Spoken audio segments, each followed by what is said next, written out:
अस्सलाम वालेकुम everyone and welcome back to my channel. कैसे हैं आप सब लोग? उम्मीद है बिल्कुल ठीक ठाक होंगे, खैरियत से होंगे।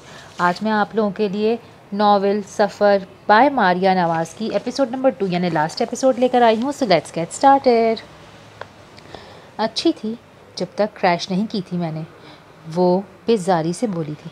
बस यार, कभी कभी तंग आ जाती हूँ लोगों को तंग कर कर के थी। आयशा हाथ में पकड़ी किताबें रखकर उसकी तरफ आई थी। बराबर में बैठकर उसके बाजू पर हाथ रखा था। नताशा देखो, उसने बात पूरी होने से पहले ही काट दी। अगर आगे बढ़ना मेरे बस में होता तो बढ़ चुकी होती मैं जो सोचती हूँ वो मैं सोचना नहीं चाहती। जो मैं महसूस करती हूँ वो मैं महसूस करना नहीं चाहती। मगर ना मैं भूल सकती हूँ ना माफ़ कर सकती हूँ। इसके लहजे में गुस्से से ज़्यादा शिकस्तगी थी। माफ़ करना बहुत मुश्किल काम है और भूल जाना तो शायद नामुमकिन, आयशा रसान से बोली थी। मगर यह गुस्सा, यह दुख तुम्हारी ज़िंदगी का फोकल पॉइंट बन गया है। तो क्या करूँ? कैसे कोई और फोकस ढूंढ लूँ? वो झलाए हुए अंदाज में पूछ रही थी। फोकस मत ढूंढो, डायरेक्शन ढूंढो। कोई ऐसी डायरेक्शन जो दिन के अख्ताम पर कोई छोटी ही स्याही, किसी खुशी, किसी कामयाबी का एहसास दे सके। कोई मस्बत ख्याल दे सके तुम्हें सोचने के लिए। कोई हॉबी, कोई तालीम, कोई कारोबार, कोई चैरिटी प्रोजेक्ट, कुछ भी ऐसा जो तुम्हारी ज़िंदगी में पॉजिटिव एनर्जी के लिए एक रोज़न खोल सके। नताशा कुछ नहीं बोली थी, बस एक गहरी सांस लेकर सर घुटनों पर रख दिया था। ऑफिस में उनके पहले प्रोजेक्ट का फाइनल प्लान बिलाखिर अप्रूव हो चुका था। ज़्यादा आयशा को ही मानना पड़ा था, मगर कुछ कुछ उसने मनवा भी लिया था। किरण आज ऑफिस नहीं आई थी। इस वक्त अमूमन वो और किरण टी ब्रेक लेते थे। कभी नुमान और मिस्टर आर्किटेक्ट भी साथ होते, मगर ज़्यादातर किरण ही उन दोनों के लिए चाय लेकर आती। उसे तलब तो महसूस हो रही थी, मगर अकेले जाने को दिल भी नहीं चाह रहा था और काम भी आज कुछ ज़्यादा ही था। वो इसी शशोपंच में थी कि मिस्टर आर्किटेक्ट आन तब के, वो भी एक अदक चाय की प्याली के साथ। चाय? शहरियार ने प्याली उसकी तरफ बढ़ाई। आज किरण नहीं आई तो मैंने कहा मैं उसकी ड्यूटी कर लूँ। शुक्रिया। आयशा ने उसकी इस दर्जे खुश अखलाक़ी पर दिल से हैरान होते हुए प्याली थाम ली। मिस आयशा, मैं थोड़ा टेरिटोरियल हूँ, वो सर खुजाते हुए बोला। मगर एक नए आने वाले को अपने आइडियाज़ के लिए खड़े होते देखकर अच्छा लगा। जो लोग अपने काम के लिए पेशेंट होते हैं उनके साथ काम करना अमूमन एक अच्छा तजुर्बा होता है। लुकिंग फॉरवर्ड टू इट, वो कहकर पलट गया था। वैसे इतना बुरा भी नहीं है, आयशा ने चाय का सिप लेते हुए सोचा। वो ऑफिस में थी जब उसे शीरीन की कॉल आई थी। कहाँ हो यार, मुझे मिलना है, बात करनी है एक ज़रूरी। उसकी आवाज़ में घबराहट भी थी मगर साथ जोश भी। ऑफिस में हूँ। क्या हुआ, खैरियत है? आयशा ने पूछा। नहीं, ऐसे नहीं, फेस टू फेस बताओ ना, कहाँ मिल सकती हो फ़ौरन? आयशा ने घड़ी की तरफ देखा। अच्छा, हॉस्टल पहुँचो, मैं आ रही हूँ। वो हॉस्टल पहुँची तो शीरीन पहले से मौजूद थी। यार, फरहान रिश्ता लाना चाह रहा है। आयशा का मुंह हैरत और परेशानी से खुला रह गया। मगर 10 दिन रह गए हैं तुम्हारी शादी में, कार्ड तक बट चुके हैं। यही तो मसला है यार, क्या करूं? वो सर थाम के बोली थी। आयशा के पास उसके सवाल का जवाब नहीं था। कैसे बात करूं अब अम्मी अब्बू से? पहले ये तो सोच लो कि बात करनी भी चाहिए या नहीं। इन सालों में वो कितनी दफ़ा तुम्हें धोखा दे चुका है, कितने झूठ बोल चुका है। यार, वो कमिटमेंट नहीं करना चाहता था, यही इशू था हमारे बीच। अब वो शादी करना चाहता है तो इससे बढ़कर क्या कमिटमेंट हो सकती है? वो एक बार फिर से मोहब्बत पर ईमान ला चुकी थी। सोच लो शीरीन, एक बार फिर। यार, मुझे पता है मैं उसके अलावा किसी के साथ खुश नहीं रह सकती। लोगों की बातों से डरकर अपनी मोहब्बत से, अपनी खुशियों से कैसे दस्तबरदार हो जाऊं? वो गोया फैसला कर चुकी थी। फिर उसने अपने दिल के अलावा किसी की भी नहीं सुनी थी। आज उसकी और फरहान की शादी थी उसी मुकर्ररा तारीख पर। कुछ लोग दबी दबी आवाज़ में तबसरे कर रहे थे, कुछ मायने खेज नज़रें इधर उधर घुमा रहे थे, कुछ शकील कल्ब तो बबांगे दहल सवाल कर रहे थे कि रातों रात दूल्हा कैसे बदला। शीरीन के घर वाले शर्मिंदा शर्मिंदा से नजरें चुराए फिरते थे, मगर शीरीन के चेहरे पर जो मुस्कुराहट थी, आयशा ने उसके हमेशा कायम रहने की बड़े दिल से दुआ की थी। नताशा अपनी कॉफ़ी शॉप शुरू कर चुकी थी। दो ही चीज़ों में मैं अच्छी हूँ, फ्लर्टिंग और बेकिंग। फ्लर्टिंग से अब मैं काफ़ी बोर हो चुकी हूँ, तो सोचा बेकिंग को फुल टाइम परस्यू करूँ। वो अपने थोड़े मखसूस लाउबाली अंदाज में बोली। आपकी खदमात भी दरकार होंगी शॉप डिज़ाइन के लिए। जो हुक्म, आयशा दिल पे हाथ रख के बोली थी। नताशा के इस फैसले से उसे हकीकतन खुशी हुई थी। शीरीन के जाने के बाद आयशा का भी हॉस्टल में दिल नहीं लगा था। वो रहने के लिए कोई छोटा मोटा घर ढूंढ रही थी, मगर अक्सर लोग अकेली लड़की को घर किराए पे देते हुए झिझक रहे थे। ये आखिरी घर उसे बड़ा पसंद आया था। ये छोटी सी एनेक्सी थी, मगर अच्छी बनी हुई। किराया भी मुनासिब था। मालिक मकान एक बेवा खातून थी जो अपने 3 बच्चों के साथ रहती थी। बड़ा बेटा मेडिकल कॉलेज का स्टूडेंट था, छोटा बेटा और बेटी A लेवल्स कर रहे थे। आयशा को तो हर हिसाब से सूट करता था ये घर, मगर खातून कुछ तजब्जब का शिकार थी। सिर्फ करीबी मर्द रिश्तेदार, बाप, भाई, चचा वगैरह आ सकते हैं। वो भी पहले से बताना होगा कि कौन आ रहा है और कब तक रहेगा। शर्त रखी गई। जी आप फिक्र ना करें, कोई नहीं आएगा, आयशा ने तसल्ली दी। क्यों? क्यों नहीं आएगा? पहले आना मशरूत था, अब ना आना मशकूक। दरअसल मेरे वालिद बहरीन में होते हैं, कम कम आते हैं, भाई कोई है नहीं। उसने कुछ झूठी कुछ सच्ची वजाहत दे दी। अच्छा जो भी है, यहाँ कुछ मशकूक नहीं होना चाहिए, बेटी वाला घर है मेरा। अब वो सीधी बात पर आई थी। आंटी आपको शिकायत का मौका नहीं मिलेगा, आयशा ने तसल्ली करवाई थी। इंटरव्यू बिलाखिर कामयाब हुआ था और मकान उसका। शिरीन तो अपनी शादी की शॉपिंग में मसरूफ़ थी, मगर नताशा ने उसका पूरा पूरा साथ दिया था। कुछ पुरानी किताबें रखते हुए एक पर्ची इनमें गिरी थी। उसने उठाकर देखा तो एक नंबर लिखा था, उसकी खाला का नंबर। उसने न जाने क्या सोचकर कराची आते हुए ये नंबर ताई अम्मी की डायरी से ढूंढकर अपने पास नोट कर लिया था। शायद इसलिए कि सुना था उसकी माँ भी कराची ही में रहती है। इतने सालों से ना उस नंबर का ख्याल आया ना किसी और का, मगर अब नज़र से गुजरा तो उसने उठाकर पर्स में डाल दिया। अगले दिन वो तंग सी गली में रिक्शे से उतरी थी। मोबाइल पर एड्रेस एक बार फिर चेक करके एक बोसीदा हाल सा दरवाज़ा खटखटाया था। 14-15 साल की लड़की ने दरवाज़ा खोला। गंदुमी रंग, फीके नकूश, लापरवाह सा अंदाज, मिलगुजा सा लिबास। जी, मटक के पूछा गया था। जीनत बीबी का घर यही है? जी, आप कपड़ों के लिए आई हैं, आयशा ने इस बात में सर हिला दिया, जिस पर उसने दरवाजे से हटकर उसे अंदर आने का रास्ता दे दिया। अब बैठे, मैं अम्मी को बुलाती हूँ। वो कहकर अंदर बढ़ गई थी। आयशा ने शिकस्ता से दरो दीवार का जायज़ा लिया। मोहब्बत की जन्नत में शायद सिर्फ मोहब्बत ही थी। अम्मा, लोग मरते हैं इस यूनिवर्सिटी में दाखिले के लिए, बस तुम दाखिले के पैसे अभी कहीं से करके दे दो, आगे मैं खुद इंतज़ाम कर लूँगा। अंदर से आती एक मर्दाना आवाज़ उसके कानों से टकराई थी। मैं कहाँ से लाऊं? तुम्हारा बाप तो राशन के पैसे भी पूरे नहीं देता, सिलाइयाँ कर करके तो घर का खर्च चलाती हूँ, अपने बाप से ही मांगो। बाप से? उसके पास लेने वालियों की लाइन है। इजी लोड होटलों में खाने, तो फिर तहाइफ हमारे लिए कुछ बचेगा तो देगा ना। और यूनिवर्सिटी के लिए तो वैसे भी ना दे। चाहता है कि मैं फुल टाइम दुकान पर बैठूं, ताकि जो वो 4 घंटे बैठता है वो भी ना बैठे। मैं क्या करूं? क्या कर सकती हूँ? लाचारगी से पूछा गया था। काश पैदा ना किया होता हमें यूँ जानवरों से ज़िंदगी गुजारने के लिए। वो तन फन करता उसकी मौजूदगी से बेनियाज बाहर निकल गया। पीछे पीछे वो भी चली आई। चप्पल घसीटती, जगह जगह से फटा हुआ जॉर्जेट का दुपट्टा सर पर जमाती, वक्ती तलखीनें उम्र से ज़्यादा झुर्रियाँ चेहरे पर डाल दी थीं। सफ़ेद बालों को रंगे ज़माने हो चुके थे। वो ज़िंदगी में पहली बार अपनी माँ को देख रही थी। एक उम्र गुजरी थी उसने ये सोचते हुए कि वो लम्हा कैसा होगा, मगर अब जो ये लम्हा आया था तो दिल खाली था किसी भी जज्बे से। ना मोहब्बत, ना नफ़रत, ना गुस्सा, ना शिकवा। बस दिल में कहीं कहीं थोड़ा सा तर्स था, जैसे किसी अनजान बदहाल शख्स को देखकर महसूस होता है। आयशा खामोशी से उसे ही देख रही थी। अस्सलाम वालेकुम। उसी ने खामोशी को तोड़ा। वालेकुम अस्सलाम। जी बैठें। उसने एक शिकस्ता सी कुर्सी की तरफ इशारा किया। आयशा बैठ गई। कपड़े देने थे आपको? उसके लहजे में अब कुछ तजस्सुस था। जी। आयशा उसके सवाल पे चौंकी। कहाँ है? साथ नहीं लाई? वो हैरत से पूछ रही थी। नहीं, मैं भूल गई। कोई बात नहीं, अगली बार लेकर आइएगा। हर तरह का डिज़ाइन बना देती हूँ मैं, सिलाई बहुत अच्छी है मेरी। आयशा ने जवाबन सर हिलाया। बाहर का दरवाज़ा फिर खुला था। इस बार अंदर आने वाला अधेड़ उम्र का मर्द था। खिजाब से रंगे बाल, चुस्त कमीज़ में नुमाया होती तोन, मगर सबसे नागवार आयशा को वो आंखें लगी थी जो उसे बड़े से दुपट्टे में भी अपना एक्सरे करती महसूस हुई थी। सलाम आयशा को किया गया था, मगर जवाब जीनत ने दिया। आप अंदर चलें, मैं पानी लाती हूँ। गोया उसने भी देख लिया था, या शायद आदी थी। हाँ तो अंदर ही जा रहा हूँ, जाहिल औरत। वो फ़ौरन तैश में आया था और बकता झकता अंदर चला गया। तो ये था मोहब्बत की कहानी का अंजाम। आयशा उठ खड़ी हुई। मैं चलती हूँ। ठीक, फिर कब तक आएंगी कपड़े? हाँ देखती हूँ, जल्द ही, आयशा टालने को बोली थी। वो उसके साथ चलती दरवाजे तक आई थी। मेरा नाम जीनत है, और आपका? आयशा नवीद। आयशा ने एक नज़र उसके सफ़ेद पड़ते चेहरे पर डाली थी और उसे कुछ कहने का मौका दिए बगैर बाहर आके बढ़ गई। बहुत सुना था उसने माँ और औलाद के ताल्लुक़ के बारे में। लाशऊरी तौर पर एक दिन अचानक मिल जाने की चाह भी थी और इंतज़ार भी, मगर अब मिलकर कोई एहसास नहीं जागा था। क्या वो प्रैक्टिकल बनते बनते पत्थर की होती जा रही थी? चंद दिन के बाद आयशा ने अकरम के हाथ कुछ रकम भिजवाई थी। वो खुद भी नहीं जान पाई थी कि उस अमल की वजह सिर्फ तर्स था या कुछ जताना भी मकसूद था। उसकी माँ ने कुछ पसोपेश के बाद रकम रख ली थी, मगर उससे एक बार मिलने की इल्तिजा की थी। पहले तो आयशा ने साफ इनकार कर दिया। अब तो राख भी मिट्टी हो चुकी थी, तो फिर कुरेदने से क्या हासिल, मगर फिर मान गई थी। इतनी कहानियाँ सुनी थी उसने अपनी माँ के मुतालिक। एक और सही, एक रेस्टोरेंट की टेबल पर वो अपनी माँ के मुकाबिल खामोशी से बैठी थी। जीनत ने अपने पुराने से पर्स से लिफाफा निकालकर मेज़ पर रखा। मुझे तुम्हारे पैसे नहीं चाहिए। अल्फाज खुददार थे, मगर लहजे में सिर्फ नदामत। आयशा ने न कुछ कहा, न लिफाफे की तरफ हाथ बढ़ाया। वो बस एक टुक उसे देख रही थी। तुम्हारे पैदा होने के बाद मैंने सिर्फ चंद लम्हों के लिए तुम्हें गोद में लिया था, मगर खुदा की कसम वो लम्हे मैं सारी ज़िंदगी नहीं भूल पाई। उसके होंठ कपकपा रहे थे और आंसू पलकों की बाढ़ तोड़कर गालों पर रवा थे। तुम्हें खुद से जुदा नहीं करना चाहती थी, मगर मैं तब तक इतनी दूर निकल चुकी थी कि मेरे पास वापसी का कोई रास्ता नहीं था। नवीद मुझे कबूल ना करता, और अरशद तुम्हें रखने को तैयार नहीं था। खैर अच्छा ही हुआ अरशद जैसे शख्स के घर में। उसने रुककर आंसू पोंछे, फिर उसकी तरफ देखकर थोड़ा सा मुस्कुराई। तुम अपने बाप के साए में पलकर जवान हुई हो तो देखो।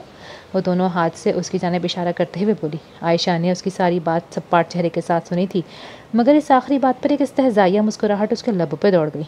मुझे तुम्हारी खैरात नहीं चाहिए, बस अगर हो सके तो मुझे माफ़ कर दो, वो सिसकते हुए बोली थी।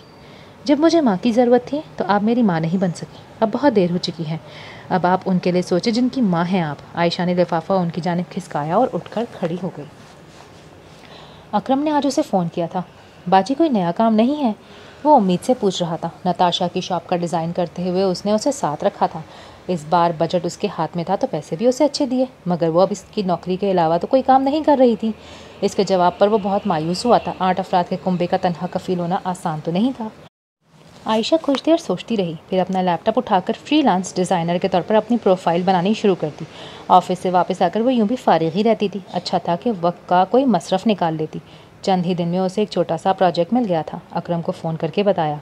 उफ़ बाजी, शुक्र है अल्लाह का। उसकी आवाज़ में जो खुशी थी वो आयशा के लबों पर मुस्कुराहट ले आई थी। कुछ ऐसे ही मुझसे कभी उसके लिए भी हुए थे। शीरीन शादी के बाद शायद बहुत ही मसरूफ़ हो गई थी। मिलना जुलना बहुत कम हो गया था उसका।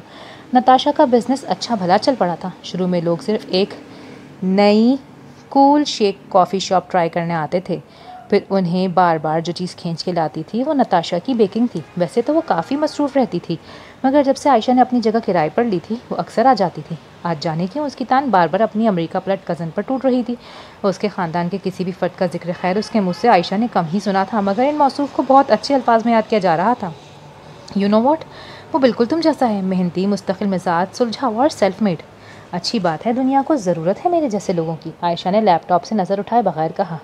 एग्जैक्टली, इसीलिए मेरा ख्याल है कि तुम दोनों की शादी हो जानी चाहिए और फिर कोई दर्जन भर बच्चे जो दुनिया में खुशहाली फैला सकें। वाह क्या आइडिया है। इकनॉमिक रिसेशन के इस दौर में दुनिया को बचाने का यही तरीका रह गया है, और ये आइडिया पेश करने की वजह से आपका नाम तारीख़ में ज़री हरूफ में लिखा जाएगा। जैसी बेसरोबा बात थी वैसा ही जवाब भी दिया था आयशा ने। यार मैं सीरियस हूँ, नताशा थोड़ा झल्ला कर बोली। अच्छा, आयशा ने कान से मक्खी उड़ाई। मगर 2 दिन बाद नताशा ने अचानक बाहर डिनर का प्रोग्राम बना लिया। रेस्टोरेंट पहुंचा तो अपनी रिजर्व टेबल पर बैठे मौसूफ को देखकर उसे अंदाज़ा हुआ कि वो पागल वाकई सीरियस थी। नताशा ने दोनों का आपस में तारुफ करवाया था। अच्छी बावकार पर्सनैलिटी का मालिक था वो, मगर नताशा ने पहले खाना ऑर्डर किया, फिर तमाम तर तवज्जो अपने मिशन पर मरकूज़ कर ली। अब वो इन दोनों की मुश्तरका आदात और नज़रियात पर रोशनी डाल रही थी, मगर मौसूफ़ के अंदाज से लग रहा था कि वो बिल्कुल बेखबर थे कि दरअसल यहाँ उनका मैच मेकिंग सेशन हो रहा है। फिर नताशा वॉशरूम का कहकर गायब हो गई। वो बेचारा खामोशी तोड़ने के लिए कुछ स्मॉल टॉक करने की कोशिश कर रहा था और आयशा का गुस्सा लम्हा ब लम्हा बढ़ रहा था। फिर बैक वक्त उन दोनों को नताशा का मैसेज आया था कि उसे किसी ज़रूरी काम की वजह से जाना पड़ रहा है। बाकी डिनर उसके बगैर एंजॉय किया जाए। इस वक्त कौन सा ज़रूरी काम आ गया? अहाद हैरत से पूछ रहा था। आयशा की बस हो गई थी। कोई ज़रूरी काम नहीं आन पड़ा। ये दरअसल नताशा ने अपनी तरफ से डेट अरेंज की है, आपकी और मेरी। दिमाग ख़राब है उसका। आयशा ने अपना बैग कंधे पर डाला। मैं चलती हूँ, देर हो रही है। वो उठ खड़ी हुई। अगर आप बुरा ना माने तो क्या हम कुछ देर बात कर सकते हैं? अहाद ने उसे उठते देखकर पूछा था। क्या बात करना चाहते हैं आप?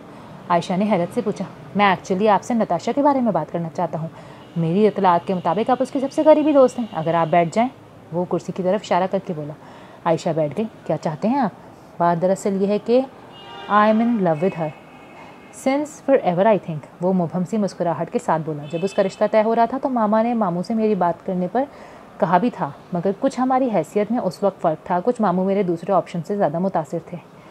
मोहब्बत मेरी एकतरफ़ा थी, से कोई चांस नहीं था। उसने रुककर कोल्ड ड्रिंक का घूंट लिया। मगर अब हालात बदल चुके हैं। मुझे नहीं लगता मामू को कोई एतराज़ होगा, मगर अब मुझे लगता है शायद नताशा ना माने। आप 7 साल अमेरिका में रहे हैं और हाल ही में वतन लौटे हैं, राइट? आयशा ने पूछा। जी, अहद ने मुख्तसरन जवाब दिया। अहद साहब, ये वो नताशा नहीं है जिसे आप 7 साल पहले जानते थे। आयशा ने संजीदगी से कहा। मैं जानता हूँ जो उसके साथ हुआ। जो बातें रिश्तेदार करते हैं वो भी वक्तन फ़वक्तन कानों में पड़ती रहती हैं। नताशा वो नताशा नहीं रही। मुझे लगता है कि मेरे उसके लिए जज्बात भी बदल गए हैं। मैं मूव ऑन कर चुका हूँ। मगर जब मैं वापस आया तो पता चला बस फिर से एक नज़र डालने की देर थी। वहीं का वहीं खड़ा हूँ मैं आज भी। वो थोड़ा सा हंसा था।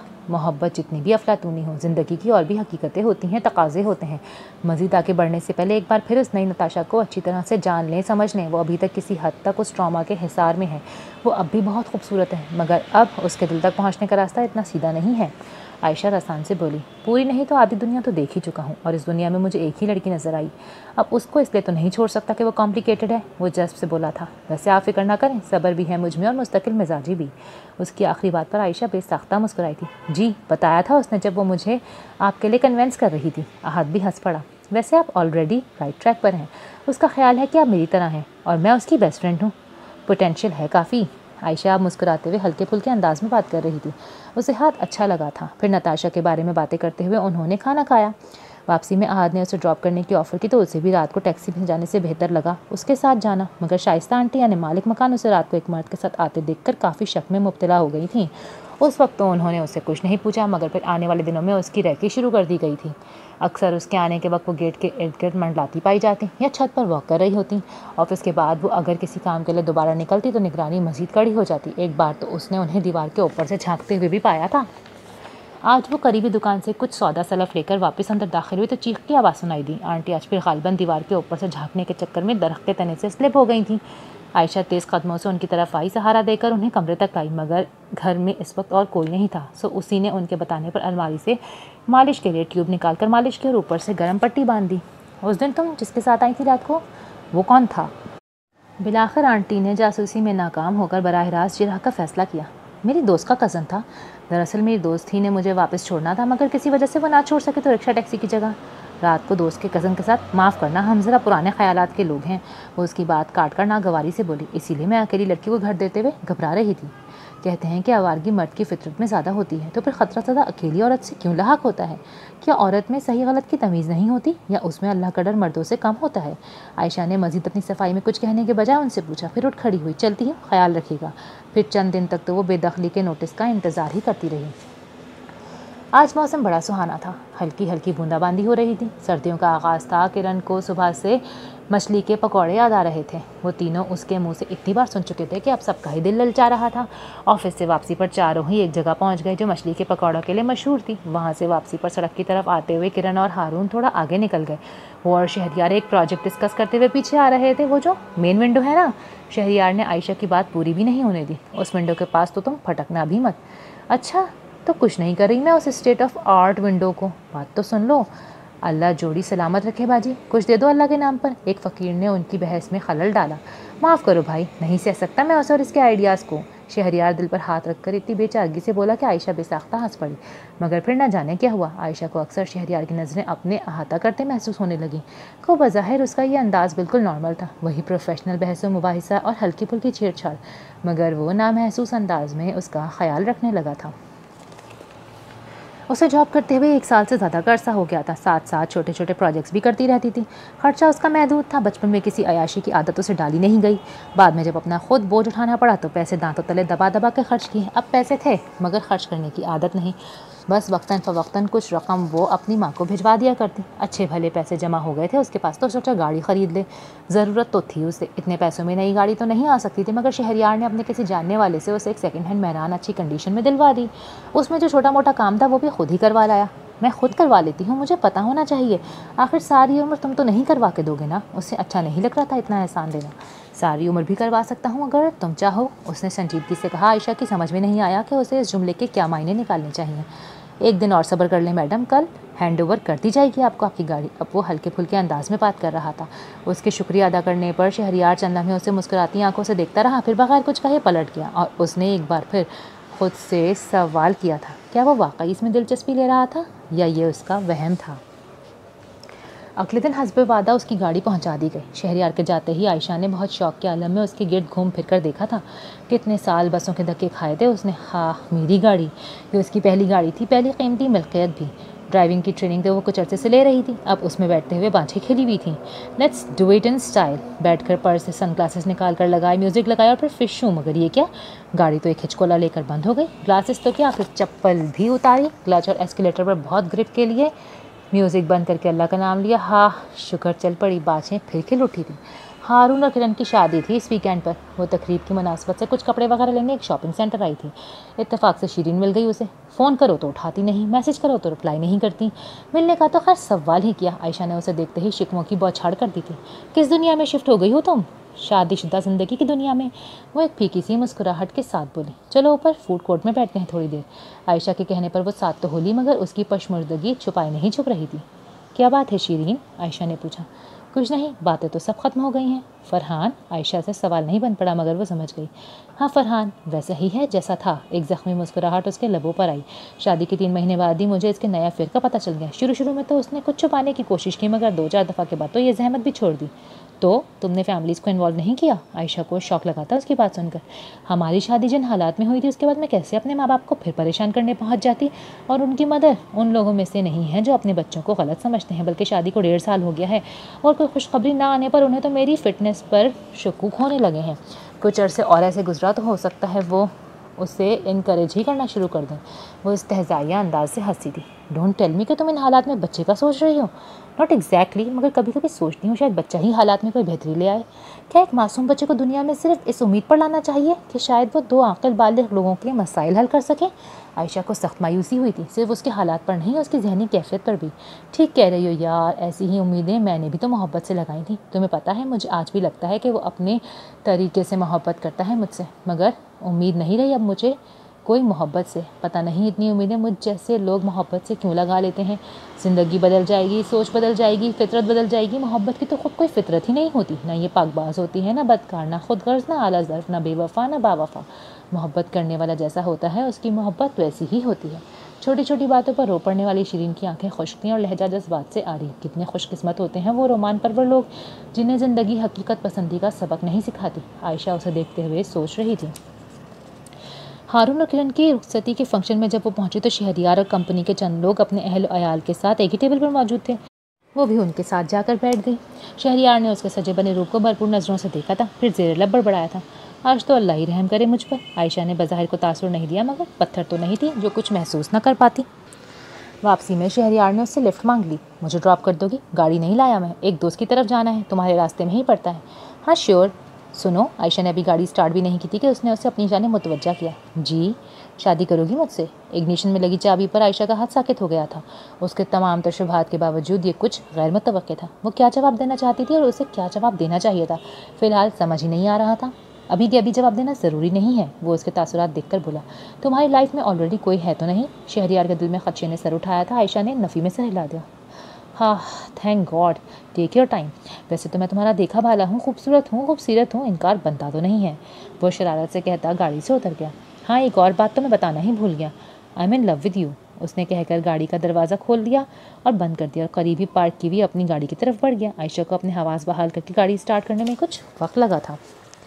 शहरियार बिलाशुबा एक अच्छा इंसान था, साफ गो और ईमानदार। इतना अंदाज़ा तो उसे था कि जो उसने कहा था खुलूस नियत से कहा था, मगर वसवसे अंदेशे कुछ ना कुछ असर उठा ही रहे थे। जब शायान ने उससे इजहार मोहब्बत किया था, उस वक्त तो शायद वो भी यही समझता था कि वो इससे मोहब्बत करता है, मगर शहरियार कोई कम उम्र लाओबाली लड़का तो था नहीं। उसने अपने ओवर थिंकिंग में मसरूफ़ दिमाग को लगाम डाली थी। आखिर वो तन्हा तो नहीं रहना चाहती थी। धीरे धीरे कुछ धुंधले से ख्वाब आंखों में उतरने लगे थे। फिर क्या सोचा? चंद दिन बाद ऑफिस से निकलते हुए आखिर उसने जवाब तलब कर ही लिया। जवाबन आयशा की शर्मीली सी मुस्कुराहट देखकर वह निहाल हो गया। चंद ही हफ्तों में उसने अपनी वालदा से मिलवा दिया। शहरियार के वालिद का इंतकाल बचपन में ही हो गया था। उसकी वालदा ने उसे अकेले पाला था, सो बहुत कुर्बत थी दोनों में, मगर आयशा को अपने साथ उनका बहुत लिया दिया सा अंदाज तशवीश में मुब्तला कर रहा था। यार असल में उन्होंने कोई और लड़की पसंद की हुई थी मेरे लिए, अब उन्हें थोड़ा टाइम लग रहा है एक्सेप्ट करने में। शहरियार के तसल्ली देने पर वो खामोश हो गई। शहरियार उसके कहने पर उन्हें उसकी सारी फैमिली हिस्ट्री बशमूल उसकी वालिदैन की तलाक की वजह के बता चुका था। वो नहीं चाहती थी कि उन्हें इसकी माँ के करतूत रिश्तेदारों की ज़बानी पता चले। 4 साल बाद उसने अपने बाप से दोबारा रब्ता किया था। उन्होंने इसकी बात तो सर्द मोहरी से ही सुनी थी, मगर शहरियार की वालदा से बात करने के लिए तैयार ज़रूर हो गए थे। फिर उसे शहरियार ही की ज़बानी पता चला कि शादी के मामला तय करने के लिए तो दरकिनार वो शादी में शिरकत से भी कासिर थे अपनी मसरूफियात की वजह से, लिहाजा उसकी ताई अम्मी और ताया अब्बा ही सारे मामला तय करेंगे। 6 साल बाद उसने उस घर में कदम रखा, मगर उसकी मकीनों का रद्द-ए-अमल उसकी तवक्कुआत के मुताबिक ही था। सर्द मोहर सा इस्तक़बाल, चुपते हुए सवाल। लोगों के घर में सामान लगाने के इतने पैसे मिलते हैं कि साल भर की नौकरी में बंदा गाड़ी ख़रीद ले। मेरी शाहाना भी गई थी मगर डिग्री लाई, रिश्ता नहीं। वो खामोश रही। शायान की शादी हो गई थी और वो कराची ही में रहता था। शाहाना फ़िलहाल गैर शादीशुदा थी और यहीं एक बैंक में काम कर रही थी। वो कुछ देर बैठी, फिर बैग रखने के बहाने अंदर कमरे में चली आई। फिर उसे कल की दावत का ख्याल आया। अच्छी खासी नखरीली सी खातून थी शहरयार की अम्मी। पता नहीं ताई अम्मी का क्या इरादा था। घर में सामान था ही नहीं। बहुत आसान था सामान लाना भी और पकाना भी, मगर मसला यह था कि घर उसका नहीं था। पूछ तो लेना चाहिए, जो कहेंगी सुन लूँगी, वो सोचकर बाहर की तरफ आई थी। बस बहन, पहले पाला पोसा, फिर हमें ही बुरा बनाकर साहिबजादी कराची चली गई मनमानियाँ करने। इतना अरसा वहाँ गायब रहीं, अब आ गई हैं खैर से लड़का ढूंढ कर। तो ये भी हमारी जिम्मेदारी है कि इज़्ज़त से रुखसत कर दें। ताई अम्मी की सहन से आती आवाज़ ने उसके कदम रोक लिए। माँ बाप अपनी दुनिया में मस्त मगन, मुसीबत हमारे सर। फिर भी अच्छा कौन कहता है, वो बेजारी से कह रही थी और आयशा को अपनी सारी रियाजतें सलाहियतें हवा में तहलील होती महसूस हुई थी। अपना आप एक अनचाहा बोझ लगा था, जैसे हमेशा इस घर में होता रहा था। उसने कमरे में जाकर दुपट्टा फैलाकर ओढ़ा था और अपना बैग उठाकर बाहर आ गई। ताई अम्मी और उनके साथ बैठी खातून ने उसे सवालिया नज़रों से देखा था। आपको जो तकलीफ़ दी मैंने उसके लिए माजरत, मगर मज़ीद आपको कोई जिम्मेदारी उठाने की ज़रूरत नहीं। वो किसी रद्द अमल का इंतज़ार किए बगैर बाहर निकल आई थी और फिर सफ़र शुरू किया था उस जगह से जहाँ वो पैदा हुई थी, मगर जिसे वो कभी अपना घर न बना सकी थी, उस शहर की जानिब जो अब घर लगने लगा था। कराची पहुंचकर उसने शहरयार को फ़ोन किया था। मेरे वालिद मुझे अपने घर में रखना नहीं चाहते, मेरी माँ मुझे रख नहीं सकती। ताया ताई के घर मेरा घर नहीं है, मेरा घर यही है जो मैंने खुद बसाया है। वह अपने गिर्द खड़े दर दीवार को देखकर बोली थी। आंटी को यहीं ले आओ, मैं यहीं से रुखसत हो जाऊंगी। यार अम्मी तो पहले ही काफ़ी मोतरस थी कि लड़की के आगे पीछे तो लगता है कोई है ही नहीं। तुमने ताया ताई को भी पिक्चर से आउट कर दिया। शहरयार उसकी बात सुनकर परेशान हो गया। अच्छा चलो देखता हूँ मैं।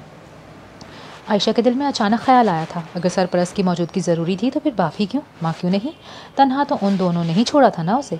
उसकी माँ कम अज़ कम अब तो उससे ताल्लुक़ रखना चाहती थी।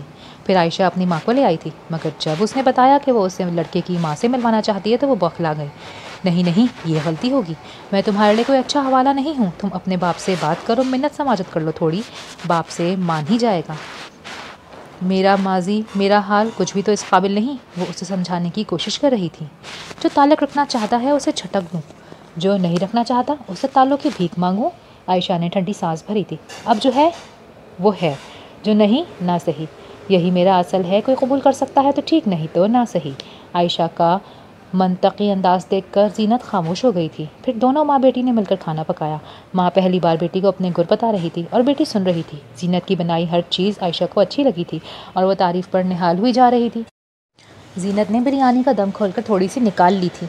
ये सिंधी बिरयानी मेरी सब बहुत पसंद करते हैं। जोश जोश में उसने हाथ ही से निवाला बनाकर आयशा की तरफ बढ़ाया। चखो ज़रा। आयशा ने एक नज़र उस निवाले को देखा और एक नज़र जीनत को, फिर आगे होकर मुँह खोला और उस एक पल में वो सारे लम्हे लहरा गए जो उन दोनों के कभी बन नहीं सके थे। आयशा ने पलकें झपककर नमी को आंखों तक महदूद कर लिया, मगर जीनत का एहसास ज़ियाँ आंसुओं की लड़ी बनकर उमड़ आया था। इसी असना में डोरबेल बजी थी। यकीनन शहरयार की अम्मी ही थी। आयशा उन्हें रिसीव करने के लिए दरवाजे की जानिब बढ़ी। हल्के रंग मगर बहुत नफीस से काम वाला जोड़ा पहने, दुपट्टा सर पे जमाए वो वक़ार से चलती हुई अंदर दाखिल हुई थी तो जीनत ने उनका इस्तकबाल कुछ बौखलाए घबराए हुए अंदाज में किया। शायद उसके गुनाहों पर उसे इस कदर शर्मिंदा किया जा चुका था कि माजरत ख़्वाहाना अंदाज और लजाजत उसकी शख्सियत का हिस्सा बन चुके थे। ये मेरी अम्मी हैं, आयशा ने तारुफ करवाया था। तुम्हारी स्टेप मदर? जीनत का तनकीदी जायज़ा लेते हुए उन्होंने सवाल किया। नहीं, मेरी रियल मदर, वो जो चली गई थी, बज़ाहिर आम से लहजे में पूछा गया। जी, आयशा मुख्तसरन जवाब देकर उन्हें अंदर अपने लिविंग रूम में ले आई थी। बैठिए प्लीज़। वो अपने इर्द गिर्द का तनकीदी जायज़ा लेते हुए सोफ़े पर टिक गई थी। कराची ही में रहती हो? जीनत से पूछा था। जी, जीनत ने झुके हुए सर के साथ जवाब दिया था। तो बेटी को साथ क्यों नहीं रखती? जीनत आम से सवाल के जवाब में नर्वस हो जाया करती थी। इतने पेचीदा सवाल का क्या जवाब देती? इनकी अपनी फैमिली है, शौहर हैं, बच्चे हैं, मैं खुद भी यहाँ ज़्यादा कंफर्टेबल रहती हूँ, जवाब आयशा ने दिया था, जिस पर उन्होंने इस्तेज़ाइयाँ आँखें इधर उधर घुमाई थीं। खाना तैयार है, गरम गरम ही लगा दें तो बेहतर हो जाएगा। जीनत ने बेसुकून खामोशी को तोड़ने की कोशिश की। भूख नहीं है मुझे, मगर जैसे आप लोगों की मर्ज़ी। बिरयानी अच्छी है, उन्होंने चलने वाली लेने के बाद कहा था। ये पहला खुशगवार जुमला था जो उनके मुंह से अदा हुआ था। तुमने बनाई है? नहीं, ये मैंने नहीं, अम्मी ने बनाई है। तो तुमने भी कुछ सीखा है माँ से? इश्क माशकी के अलावा लहजा और लफ्ज़ दोनों ही काटदार थे। ये मेरे साथ कभी नहीं रही, इसकी ताई ने पाला है इसे, उन्होंने ही तरबियत की है इसकी। जीनत ऐसे शर्मिंदगी से वजाहत कर रही थी जैसे जुर्म का होना आयशा का उसकी गोद में पलना था। हाँ, बताया था शहरयार ने, तुम भाग गई थी किसी के साथ, शौहर के होते हुए। हद तक कामिज़ लहजे में जहर उगला था। आयशा को शुरू ही में अंदाज़ा हो गया था कि उनकी मर्ज़ी नहीं थी इस रिश्ते के लिए, मगर इतना जहर। आंटी प्लीज़ अब मेरी अम्मी से इस तरह बात ना करें, उसने दरख्वास्त की थी मगर मजबूत लहजे में। 27 साल की थी मैं जब शहरियार के वालिद का इंतकाल हुआ, मगर उनकी वफ़ात के बाद भी मैंने बेवफ़ाई नहीं की उनसे। ख़ानदानी औरतें ऐसी ही होती हैं। वो ज़ौम पारसाई में गर्दन अकड़ा कर बोली थी, सच सुनने का हौसला पैदा करो बीवी, सच तो सुनना ही पड़ता है। अल्लाह आपको आपके सब्र पारसाई का सिला दे। मेरी माँ अपने रब की गुनाहगार होगी, शायद मेरी भी, शायद मेरे बाप की भी, मगर और इसने किसी का कुछ नहीं बिगाड़ा, सो किसी को हक नहीं इसका सच इसके मुंह पे मारने का। आयशा का लहजा मुस्तहकम था। आप मेरी मेहमान हैं, लेकिन अगर आपको मेरी गुनाहगार माँ के बराबर बैठना गवारा नहीं तो दरवाज़ा सामने है। वो तनफन करती निकल गई थी। ये क्या हो गया? जीनत हाथ उठाए सकते की कैफियत में पूछ रही थी। मैंने कहा था मैं नहीं हूँ इस काबिल, नहीं हूँ मैं इस काबिल। वो ज़मीन पर ढहसी गई। कुछ नहीं हुआ। आयशा ने झुककर उसे उठाना चाहा। उसने आयशा की ठोड़ी को छुआ। मैंने तुम्हें क्या दिया है जो तुमसे अब छीनने आ गई? क्या किया मैंने अपनी बच्ची के साथ? आखिर ये क्या किया? उसने गम के मारे अपने आंसुओं से तर गाल पीट लिए थे। आयशा ने नरमी से उसके दोनों हाथ थाम लिए। कोई किसी से कुछ नहीं छीनता। हर इंसान अपने हिस्से के सुख देखता है, अपने हिस्से के दुख झेलता है। बहाना कोई भी बन जाता है। वो नरमी से उसके आंसू पोंछते हुए कह रही थी, मगर जीनत इस वक्त नदामत और अफसोस में इतनी डूबी हुई थी कि कोई तसल्ली काम नहीं कर सकती थी। आयशा ने आगे बढ़कर उसके सिसकते हुए वजूद को बाहों में भरा। बस बस। वो धीरे धीरे उसके बाल से ला रही थी, जैसे कोई माँ गम से निढाल बच्चे का दर्द समेटने की कोशिश कर रही हो। जीनत के जाते ही शहरियार का फ़ोन आ गया। बाहर आओ ज़रा, मैं इंतज़ार कर रहा हूँ। वो उसे साथ लेकर एक करीबी पार्क में आ गया। हुआ क्या असल में? शहरियार की माँ ने उसे यही बताया था कि आयशा ने उसे बदतमीज़ी की है। आयशा ने सारी कहानी हर्फ ब हर्फ सुना दी थी। उफ़ यार, एक तो अम्मी भी कुछ ज़्यादा ही रिवायती सोच रखती हैं। ऊपर से जो मिलाप 26 साल नहीं हो सका, वो भी आज ही होना था। वो सख्त झल्लाया हुआ था। मुझे यही तासुर मिला था कि वो मेरे माँ बाप से मिलना चाहती है। बाप के पास मेरे लिए टाइम नहीं तो माँ से मिला दिया। अब उनके मयार के मुताबिक नए माँ बाप मैं ईजाद नहीं कर सकती ना। वो बेबसी से बोली। उफ़ यार, किस मुसीबत से मैंने राज़ी किया था उन्हें।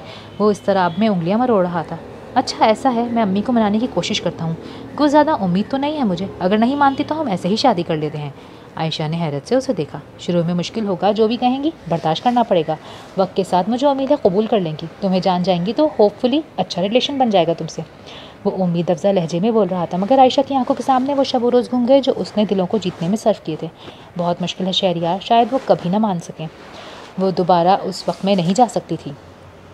यार she is not a monster, बस तुम्हारे डिसफंक्शनल फैमिली बैकग्राउंड की वजह से कुछ रिजर्वेशंस हैं उनकी। तुम्हारे साथ रहेंगी तो दूर हो जाएंगी, और अगर ऐसा ना हुआ तो यार कुछ रिस्क तो लेना पड़ेगा ना। माँ है मेरी, छोड़ तो नहीं सकता मैं। छोड़ना भी नहीं चाहिए। आयशा आहिस्तगी से बोली। तो फिर तुम बताओ, अगर तुम्हारे पास कोई बेहतर हल है? उसने चिल्लाकर पूछा। आयशा ने चंदा में सोचा, फिर उंगली से शहरियार की दी हुई अंगूठी उतार कर हथेली पर रख दी और हथेली उसके सामने कर दी। शहरियार ने पहले उसे बेयकीनी से देखा, फिर उसकी आंखों में शिकवा उतर आया। कितना आसान है ना तुम्हारे लिए। वो अजियत से मुस्कुराया था। तुम्हारे लिए तो मैं मुनासिब रिश्ता था। मोहब्बत थोड़ी है तुमने मुझसे की जो रिस्क लोगी कोई। उसने आयशा के हाथ से अंगूठी उठाकर देखी थी। लेकिन शायद तुम ठीक ही हो। It's not worth it. Shahriyar ने अंगूठी ज़ोर से कहीं दूर फेंक दी और उस पर एक आखिरी नज़र डालकर पलट गया था। वो खामोशी से उसे अपनी ज़िंदगी से जाता देखती रही। काफ़ी देर बाद फ़ोन बजने की आवाज़ पर चौंकी थी। नताशा का फ़ोन था। आज की स्पेशल अपडेट मालूम करने के लिए फ़ोन किया था उसने। आयशा ने सब मुख्तसरन बता दिया। फिर वहीं बैठे बैठे उदासी से सूरज को ढलता देखती रही। अंधेरा फैलने लगा तो अपने घर की जानिब चल दी। वो घर जहाँ सिर्फ तन्हाई उसकी मुंतसिर थी। मगर घर पहुँची तो नताशा को अपने पोर्शन की सीढ़ियों पर बैठे देखा, कुछ साजो सामान के साथ। हाँ, थैंक गॉड। मुझे तो परेशानी होने लगी थी। तुम्हें इस ब्रेकअप ड्रामे की आदत नहीं है ना? So I had to see for myself. उसकी बात मुकम्मल होने से पहले ही आयशा उसके गले लग गई। शिकवों की गर्दान करते दिल से शुक्र का कलमा निकला था। बहुत उदास तन्हा लम्हों में जो बिन पुकारे दुख बांटने आ जाए, ऐसा दोस्त कितनों को नसीब होता है। Don't worry darling, you have got this best breakup therapist in town. Office में शहरियार बिल्कुल अजनबी बन गया था। किरण को सुनकर अफसोस हुआ, मगर साथ उसकी अकल को भी कोसा था। यार यही जा रही थी शहरियार की अम्मी, तुमने मौका प्लेट में रख के दे दिया। शादी हो जाने देती, बाद में तो एक जैसा ही हाल होता है। अपनी पसंद भी जहर लगती है और बेटे की भी। रात का दूसरा पहर था। वो कुछ दोस्तों से मिलकर वापस जा रहा था। सड़क के किनारे उसे 3 मर्द एक औरत को घेरे दिखाई दिए। दिन में यहाँ ओपन मार्केट लगती थी, मगर रात के वक्त अंधेरे और जराइम पेशा अफराद का राज होता था। गौर करने पर अंदाज़ा हुआ कि वो हॉकर थी।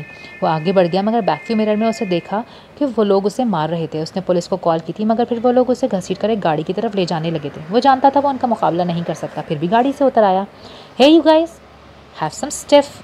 वो हाथ ऊपर करके उनकी तरफ जाते हुए बोला था। वो ये जाहिर कर रहा था कि वो मंशियात ख़रीदना चाहता है। वो कुछ देर उसे शक्की नज़रों से जांचने के बाद उसे बेचने को तैयार हो गए। तो इसने एक फ़र्ज़ी पार्टी का जिक्र छेड़ दिया जिसके लिए उसे ज़्यादा मकदार में मंशियात चाहिए थी और वो ऑनलाइन डीलर से बेहतर डील ढूंढ रहा था। इस उम्मीद में कि पुलिस पहुंच जाए उन्होंने उसका राब्ता करने के लिए नंबर दे दिया। अचानक पुलिस का सायरन बजने लगा। ये पुलिस वाला है, गाड़ी में बैठो जल्दी, गाड़ी में मौजूद उनमें से एक ने कहा था।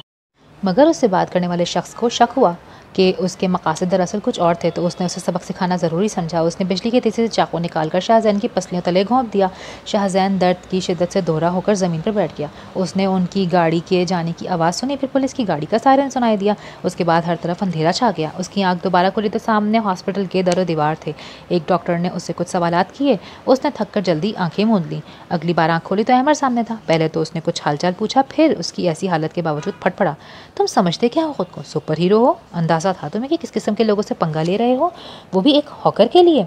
This is a professional hazard that they sign up for. यानी ये एक पेशावराना ख़तरा है जिसे वो जानते बूझते अपनाती है। You could have died damn it, तुम मर सकते थे। नफ्सियाती बीमारी है ये तुम्हारा हीरोपन। शुक्र है एक नर्स अंदर आ गई जिसकी वजह से अहमर को अपनी तकरीर रोकनी पड़ी। मगर हैरत अंगेज़ तौर पर अगले दिन जब अहमर आया तो उसका अंदाज़ बहुत नरम था। अहमर रोज़ ही उससे मिलने आता, अक्सर अलीना भी साथ होती। उसके बाकी दोस्त भी आते रहते थे मगर कोई उसकी पट्टी से लगकर बैठने वाला नहीं था। हैदर अली की तरह वो ना चाहते हुए भी शिद्दत से उसकी कमी महसूस कर रहा था। न जाने उन्हें किसी ने इत्तला भी की थी या नहीं। ऐसा कैसे हो सकता था कि वो जानते थे और फिर भी अब तक नहीं पहुँचे, ना फ़ोन किया था। आज अहमर आया तो उसने पूछ लिया। उसकी बात पर अहमद का रंग उड़ गया। यार मैं तुम्हें कुछ बताना चाहता हूँ। उसका अंदाज़ देखकर शाहजहान को अंदाज़ा हो गया था कि वो जो बताना चाहता है वो उसे सुनना नहीं चाहता। अंकल का इंतकाल हो गया है। जिस दिन तुम्हारे साथ ये हादसा हुआ उसी दिन उनको हार्ट अटैक हुआ और वो सर्वाइव ना कर सकें। शाहजहान उस लम्हे में मुंजमद हो गया था। अहमर ने आगे बढ़कर उसके हाथ पर हाथ रखा मगर शाहजहान ने अपना हाथ खींच लिया। मैं थक गया हूँ, सोना चाहता हूँ, वो सपाट लहजे में बोला और आंखें मूंद ली। अहमर कुछ तजब्जब में खड़ा उसे देखता रहा। मैं यहीं बाहर हूँ, वो कमरे से निकलते हुए बोला। शाहजहान ने उसके जाते ही आंखें खोल दी। खुश्क बेख्वाब आंखों से वो घंटों छत को तकता रहा था। बहुत बेकैफ से दिन थे। फिर एक दिन एक मशहूर डिज़ाइनर फर्नीचर कंपनी का ऐड आंखों से गुजरा था। उसे हमेशा से फर्नीचर डिज़ाइनिंग में दिलचस्पी थी। इंटरव्यू देने चली गई और उसे सेलेक्ट भी कर लिया गया। तनख्वाह हालांकि उसकी मौजूदा तनख्वाह से कम थी मगर सच ये था कि वो अब यहाँ से निकलना चाहती थी। वो अब तक इतनी प्रोफेशनल और प्रैक्टिकल नहीं हो सकती थी कि रोज़ शहरियार का सामना करती और इसके बारे में ना सोचती। आज फरागत थी तो कुछ तफसीली सफाई के बाद सौदा सलफ लेने निकल पड़ी। गाड़ी निकालते हुए गेट पर ही शाइस्ता आंटी यानी मालिक मकान मिल गई। उनकी पहली और आखिरी तफसीली मुलाकात को कई माह गुजर चुके थे। गेट बंद करते हुए उसने सलाम दुआ की। कहाँ जा रही हो? उन्होंने अज़राह तकल्लुफ़ पूछा। बस यहीं मार्केट तक, जुनैद के एग्ज़ाम चल रहे हैं तो सोचा रिक्शे में ही जाकर ले आऊँ सौदा। बैठ जाइए, मैं भी मार्केट ही जा रही हूँ, आयशा ने पेशकश की। फिर साथ ही दोनों सौदा सल्फ लेने चले गए। इतना साबित मसाला किस चीज़ में डालती हो? उन्होंने पूछा। नहीं साबित नहीं, धोकर खुश करके ग्राइंड करूँगी। वाह भाई, बड़ी घर गृहस्थन हो। इतने लंबे चक्रों में कौन पड़ता है आजकल? वो मुतासिर हुए बगैर न रह सकें। फिर आखिर आयशा को अपनी पड़ोसन के साथ कुछ मुश्तरका दिलचस्पी का मौजू मिल ही गया था, घरदारी। फिर आहिस्ता आहिस्ता यहाँ से बात बढ़कर दुख सुख तक जा पहुँची थी। आज खिलाफ तवक्को शिरीन मिलने आई थी। चंद महीने पहले इत्तेफाक मुलाकात के बाद वो फिर गायब हो गई थी। वाह, आज तो कोई मौजज़ा हो गया, आयशा उससे गले मिलते हुए बोली। अब ऐसे मौजज़े होते ही रहेंगे, फिक्र ना करो। क्यों, अब ऐसा क्या हो गया है? आज़ाद हो गई हूँ मैं, वो मुस्कुराकर बोली। खुला ले ली है मैंने। बस ज़ाहिर बात गम की थी मगर बताने वाले के लहजे में कुछ इत्मीनान था और सुनने वाले को भी सुनकर धचका नहीं लगा। नासूर से छुटकारा पाने के लिए तकलीफ़ तो सहनी पड़ती है। वो आहिस्ता आहिस्ता सब बताने लगी, कैसे फरहान ने उसे अपने ही माँ बाप को दुख देने और मज़ीद जलील करने के गिल्ट में ट्रैप कर रखा था। वो ये सारा अरसा उन्हीं के बारे में सोचकर बर्दाश्त करती रही मगर जब बात उसकी बर्दाश्त से बाहर हो गई तो उसने फ़ैसला उन्हीं के हाथ में रख दिया। वो माँ बाप थे, बेटी की तकलीफ़ के सामने सब भूल गए। तुम्हारी नई जॉब कैसी जा रही है? शिरीन शायद मज़ीद इस तकलीफ़देह मौजू के बारे में बात नहीं करना चाहती थी। कुछ ख़ास नहीं यार, मैंने ये फ़र्म उस उम्मीद पे ज्वाइन की थी कि मुझे फ़र्नीचर डिज़ाइनिंग में काम करने को मिलेगा मगर बिज़नेस ओनर ख़ुद डिज़ाइनर हैं और फ़र्ज़ है कि उनके शोरूम में पड़ा हर पीस उनका सिग्नेचर पीस हो। मेरा काम सिर्फ कंसल्टेंसी फ़राहम करना है, आयशा बेजारी से बोली। और वो भी मेरी और बॉस की ज़ौक़ जमाल डिफरेंट है। सोच रही हूँ छोड़ दूँ, अर्निंग तो मेरी वैसे भी अपनी फ्रीलांस काम में ज़्यादा ही है। यार असद भाई दुबई से पाकिस्तान शिफ्ट हो गए हैं और यहाँ फर्नीचर ही का बिज़नेस स्टार्ट करने का सोच रहे हैं। अगर तुम उनको कुछ गाइड कर सको अपने एक्सपीरियंस के मुताबिक। हाँ हाँ, क्यों नहीं, आयशा खुश दिली से बोली थी। फिर शिरीन के घर में ही उसकी मुलाकात हुई थी संडे लंच पर। फर्नीचर डिज़ाइनिंग में उसकी ख़ुद भी दिलचस्पी थी सो इसके पास काफ़ी मुतल्लिका मालूमात थी, कुछ जान पहचान भी थी। मुख्तलिफ डीलर्स और कारीगरों से भी मिलवाया उसने उन्हें ताकि उनको बेहतर आइडिया हो सके। उनसे पहली ही मुलाकात में एक आइडिया गर्दिश करने लग गया था उसके दिमाग में। आज बिलाखिर ज़बान पर ले आई थी। असद भाई, अगर आप महज एक फ़र्नीचर शोरूम के बजाय एक पूरा फर्निश्ड पैकेज ऑफ़र करें लोगों को, माँ डिज़ाइनर कंसल्टेंसी, वो अपनी तरफ इशारा करके बोली। बुनियादी तौर पर वो उसी किस्म के मॉडल की फरमाइश कर रही थी जहाँ वो इस वक्त काम कर रही थी। एज ए बिज़नेस ज़्यादातर एक मखसूस क्लास को कवर कर रहे हैं। अगर इसको ज़्यादा अफोर्डेबल रेंज में लाया जाए तो मेरा ख्याल है काफ़ी पोटेंशियल है। मैं ऑलरेडी थोड़ा नर्वस हूँ और तुम नए नए आइडियाज़ पेश कर रही हो। उन्होंने उसकी बात पर सोचते हुए सर खुजाया। सिर्फ एक आइडिया है, मज़ीद रिसर्च करके देख लेते हैं फीजिबल है या नहीं। काफ़ी सोच विचार और मालूमात के बाद असद भाई इस आइडिया पर तो मुत्तफिक हो गए थे, मगर तान बजट पर आकर टूटी थी। इस प्लान के हिसाब से इब्तदाई सरमायाकारी ज़्यादा चाहिए थी और असद भाई के पास मज़ीद रकम नहीं थी। फैमिली वाले आदमी थे, बच्चे ज़ेरे तालीम थे, सब कुछ बेच बाच कर कारोबार में लगा देने से डर रहे थे और डर जायज़ था। अदिला और अहमद ने बारहा कोशिश की कि वो उनसे बात करे, अपना दिल हल्का करे उनके साथ। We were never close, don't worry, I am fine. उनकी कोशिशों के जवाब में कहकर वो खामोश हो जाता था। अस्पताल से घर वापसी की ट्रांजिशन भी हमवार रही। कुछ भी ऐसा नहीं था जो बज़ाहिर गैर मामूली लगता, बस वो खामोश था और हालात के मुताबिक इतना रद्द-ए-अमल तो नॉर्मल था, मगर दर हकीकत कुछ भी नॉर्मल नहीं था। उसकी ज़ाहिरी खामोशी के पीछे इतना शोर था कि उससे अपनी दिमाग की रगें फटती हुई महसूस होती थी। कभी उसके कानों में सिसकियाँ और चीखें गूंजती थीं, कभी उसके कान में सरगोशी करता कोई। मुझे एयरपोर्ट छोड़ने नहीं चलोगे? मोहब्बत, नफ़रत, जज्बा, इंतकाम, नदामत, सब कुछ गड़मट हो गया था। बाकी था तो सिर्फ दर्द। रात के 3 बज रहे थे। उसने बेख्वाब आंखों से टिक टिक करती घड़ी को देखा और फिर उसको उठकर इतनी दफ़ा पटखा था कि वो बिलाखिर खामोश हो गई। मगर अपने अंदर के शोर का क्या करता वो? फिर उसने ऐसी जगहों की राह ली जहाँ बहुत शोर हो, ताकि उसे अपने अंदर की आवाज़ें सुनाई ना दें। ऐसे ही एक नाइट क्लब में उससे सिगरेट पीते हुए किसी ने पूछा, यू वांट समथिंग स्ट्रॉन्गर? शहज़ैन ने उस जहर के व्यापारी को गौर से देखा। अगर इस दर्द पर जहर भी असर कर जाए तो क्या बुरा था? अहमद उसके लिए परेशान था। कितनी दफ़ा उसके घर के चक्कर काटे, मगर ना जाने वो मौजूद ही नहीं होता था या दरवाज़ा नहीं खोलता था। आज उसके जानने वाले ने बताया कि वो महीने भर से ऑफिस भी नहीं गया। वो आज इस इरादे से आया था कि जब तक शाहजहान से नहीं मिल लेगा वो उसके घर से नहीं जाएगा, मगर इसकी नौबत ही नहीं आई। उसे पहुँचते ही शाहजहान मिल गया, अपने ही दरवाजे के सामने बेसुध पड़ा हुआ। अहमद दरवाज़ा खोलकर उसे अंदर ले गया। घर की हालत भी शाहजहान से मुख्तलिफ नहीं थी। उसे सोफ़े पर लटाकर अहमद ने कंबल डाला और ख़ुद गलते सड़ते अधबचे खाने और खाली बोतलें फेंकने में लग गया, ताकि कम से कम सांस लेना तो मुमकिन हो। चंद घंटों बाद उसके हवास कुछ लौटे। ये क्या कर रहे हो तुम? अहमद ने कॉफ़ी का मग उसके सामने रखते हुए पूछा। एंजॉय, शाहजहान ने बज़ाहिर लापरवाही से जवाब दिया। इस किस्म की एंजॉयमेंट में तुमने कभी टीन एज में भी दिलचस्पी नहीं ली? ये किन चक्करों में पड़ गए हो यार? हाँ, तुम 5 वक्त मस्जिद में अजान देते हो ना, तुम्हारा जजमेंटल होना तो बनता है। शाहजहान तंजिया लहजे में बोला। जजमेंटल नहीं हो रहा, परेशान हो रहा हूँ। तुम ऑफिस भी नहीं गई काफ़ी अरसे से। यू नो व्हाट, बाप मर गया है मेरा। अब मुझे ये प्रिटेंड करने की ज़रूरत नहीं कि मुझे इसके पैसे खर्च करना अच्छा नहीं लगता। अपने बाप से नफ़रत थी मुझे, मगर उसके पैसे से नहीं। वो आंख मारकर बस जाहिर हंसा। ना आई कैन फाइनली इन्जॉय। काश तुम वाकई इन्जॉय कर रहे होते, अहमद तासुफ से बोला। जैसे तुम हंस रहे हो उससे बेहतर है तुम रो लो। शाहजहान ने अचानक से उठकर उसका गिरेबान गुस्से से पकड़ा। रोना चाहता हूँ मैं, बाप मरा है मेरा, मगर अपनी माँ के कातिल के लिए कोई कैसे रो सकता है? वो आंखों में वहशत लिए उससे पूछ रहा था, फिर उसका गिरेबान छोड़ दिया। Get lost, just get lost. Ahmed कुछ देर के लिए उसकी आंखों के सामने से हट गया, मगर गया नहीं। कुछ देर बाद वो फिर इसके सामने आ बैठा। तुम तकलीफ़ में हो, मगर ये सब तुम्हारी तकलीफ़ दूर नहीं कर सकता। तुम्हें मदद की ज़रूरत है, ये वो नहीं है जिसके तुम काबिल हो। अहमद धीमे लहजे में बोला था। शाहजहान जवाबन कुछ नहीं बोला। उसके चेहरे पर मायूसी और बेबसी के जज्बात उभरे थे, मगर अहमद को यह भी हौसला अफजा लगा था। कम अज़ कम उसने इस ख्याल को फौरी मुस्तरद तो नहीं किया था, ना अपने असल जज्बात गुस्से या सपाट चेहरे के पीछे छुपाए थे। अहमद और अलीना की कोशिशें रंग ला रही थीं। शाहजहान आखिरकार प्रोफेशनल हेल्प लेने के लिए तैयार हो गया था। 1 महीना उसने रिहैब सेंटर में गुजारा। नफ्सियाती माहिरीन ने पोस्ट ट्रॉमेटिक स्ट्रेस डिसऑर्डर तशख़ीस किया था। आज वीकेंड था, नताशा आई हुई थी। ये कबाब बड़े मज़े के बनाए हैं तुमने, वो तीसरा कबाब प्लेट में डालते हुए बोली। मैंने नहीं बनाए, अम्मी बना कर लाई थी, आयशा ने तस्दीक करी। नताशा उसकी बात सुनकर संजीदा हो गई। एक बात तो बताओ, तुमने अपनी माँ को माफ़ कैसे किया? नताशा ने संजीदगी से पूछा। पता नहीं, अचानक नहीं किया और कुछ ख़ास सोचकर भी नहीं किया, आयशा सोचते हुए बोली थी। पता है, मुझे लगने लगा है कि इंसान को हम शायद जितना बड़ा विलन बना देते हैं उतना तो इसका इख्तियार ही नहीं होता। कभी कभी मैं सोचती हूँ कि मेरी कहानी में शायद कोई भी विलन नहीं था। बहुत से लोगों ने मेरे साथ कुछ न कुछ बुरा किया, मगर मेरी किस्मत लिखने पर कादिर नहीं थे वो, बल्कि उनमें से अक्सर लोगों ने मुझे जीने के बहुत कीमती गुर सिखाए, जैसे कि मेरे सर्वाइवल स्किल्स, मेहनत की आदत मेरी ताई की देन है। शायद मैं ये सब ना कर पाती अगर बचपन से ही मुझे ऐसे कोल्हों के बैल की तरह जोता ना गया होता। चाइल्ड लेबर को जस्टिफाई कर रही हो तुम लड़की, नताशा नाक चढ़ाकर बोली। कुछ भी कहो, कुछ क्रेडिट तो जाता है उनको भी, पता है। वो हंसती थी। कभी कभी जब मेरा अच्छा वक्त चल रहा होता है तो मेरा दिल करता है एक एक ख़त लिखूं कुछ लोगों को, मेरे साथ कमीनापन करने का शुक्रिया। फिर कुछ सोचकर वो संजीदा हो गई। मगर शायद मैं ऐसा इसलिए सोच सकती हूँ कि मैं मजमूई तौर पर अपनी ज़िंदगी से नाखुश नहीं हूँ।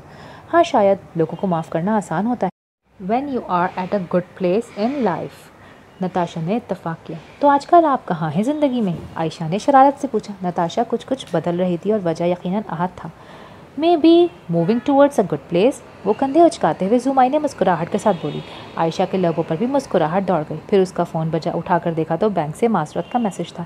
मुतवक्का ही था। उसने मुंह बनाकर फ़ोन वापस कर दिया। क्या हुआ? कुछ नहीं यार, बैंक में लोन के लिए अप्लाई किया था, नहीं मिला। खैर, मिलने की कोई उम्मीद भी नहीं थी, ना गारंटी, ना मॉर्टगेज करने के लिए कोई प्रॉपर्टी। मुझसे ही होता अगर मिल जाता। मगर लोन किस लिए? नताशा ने हैरत से पूछा। तो वो उसे असद भाई के बिज़नेस के बारे में बताने लगी। अगर लोन मिल जाता तो मैं उनके साथ 30-45 की पार्टनरशिप कर लेती। अगर तुम चाहो तो मैं तुम्हें लोन दे सकती हूँ। नताशा ग्लास में पेप्सी डालते हुए लापरवाही से बोली। नहीं यार, आयशा ने ऑफ़र मुस्तरद कर दी। सोच लो।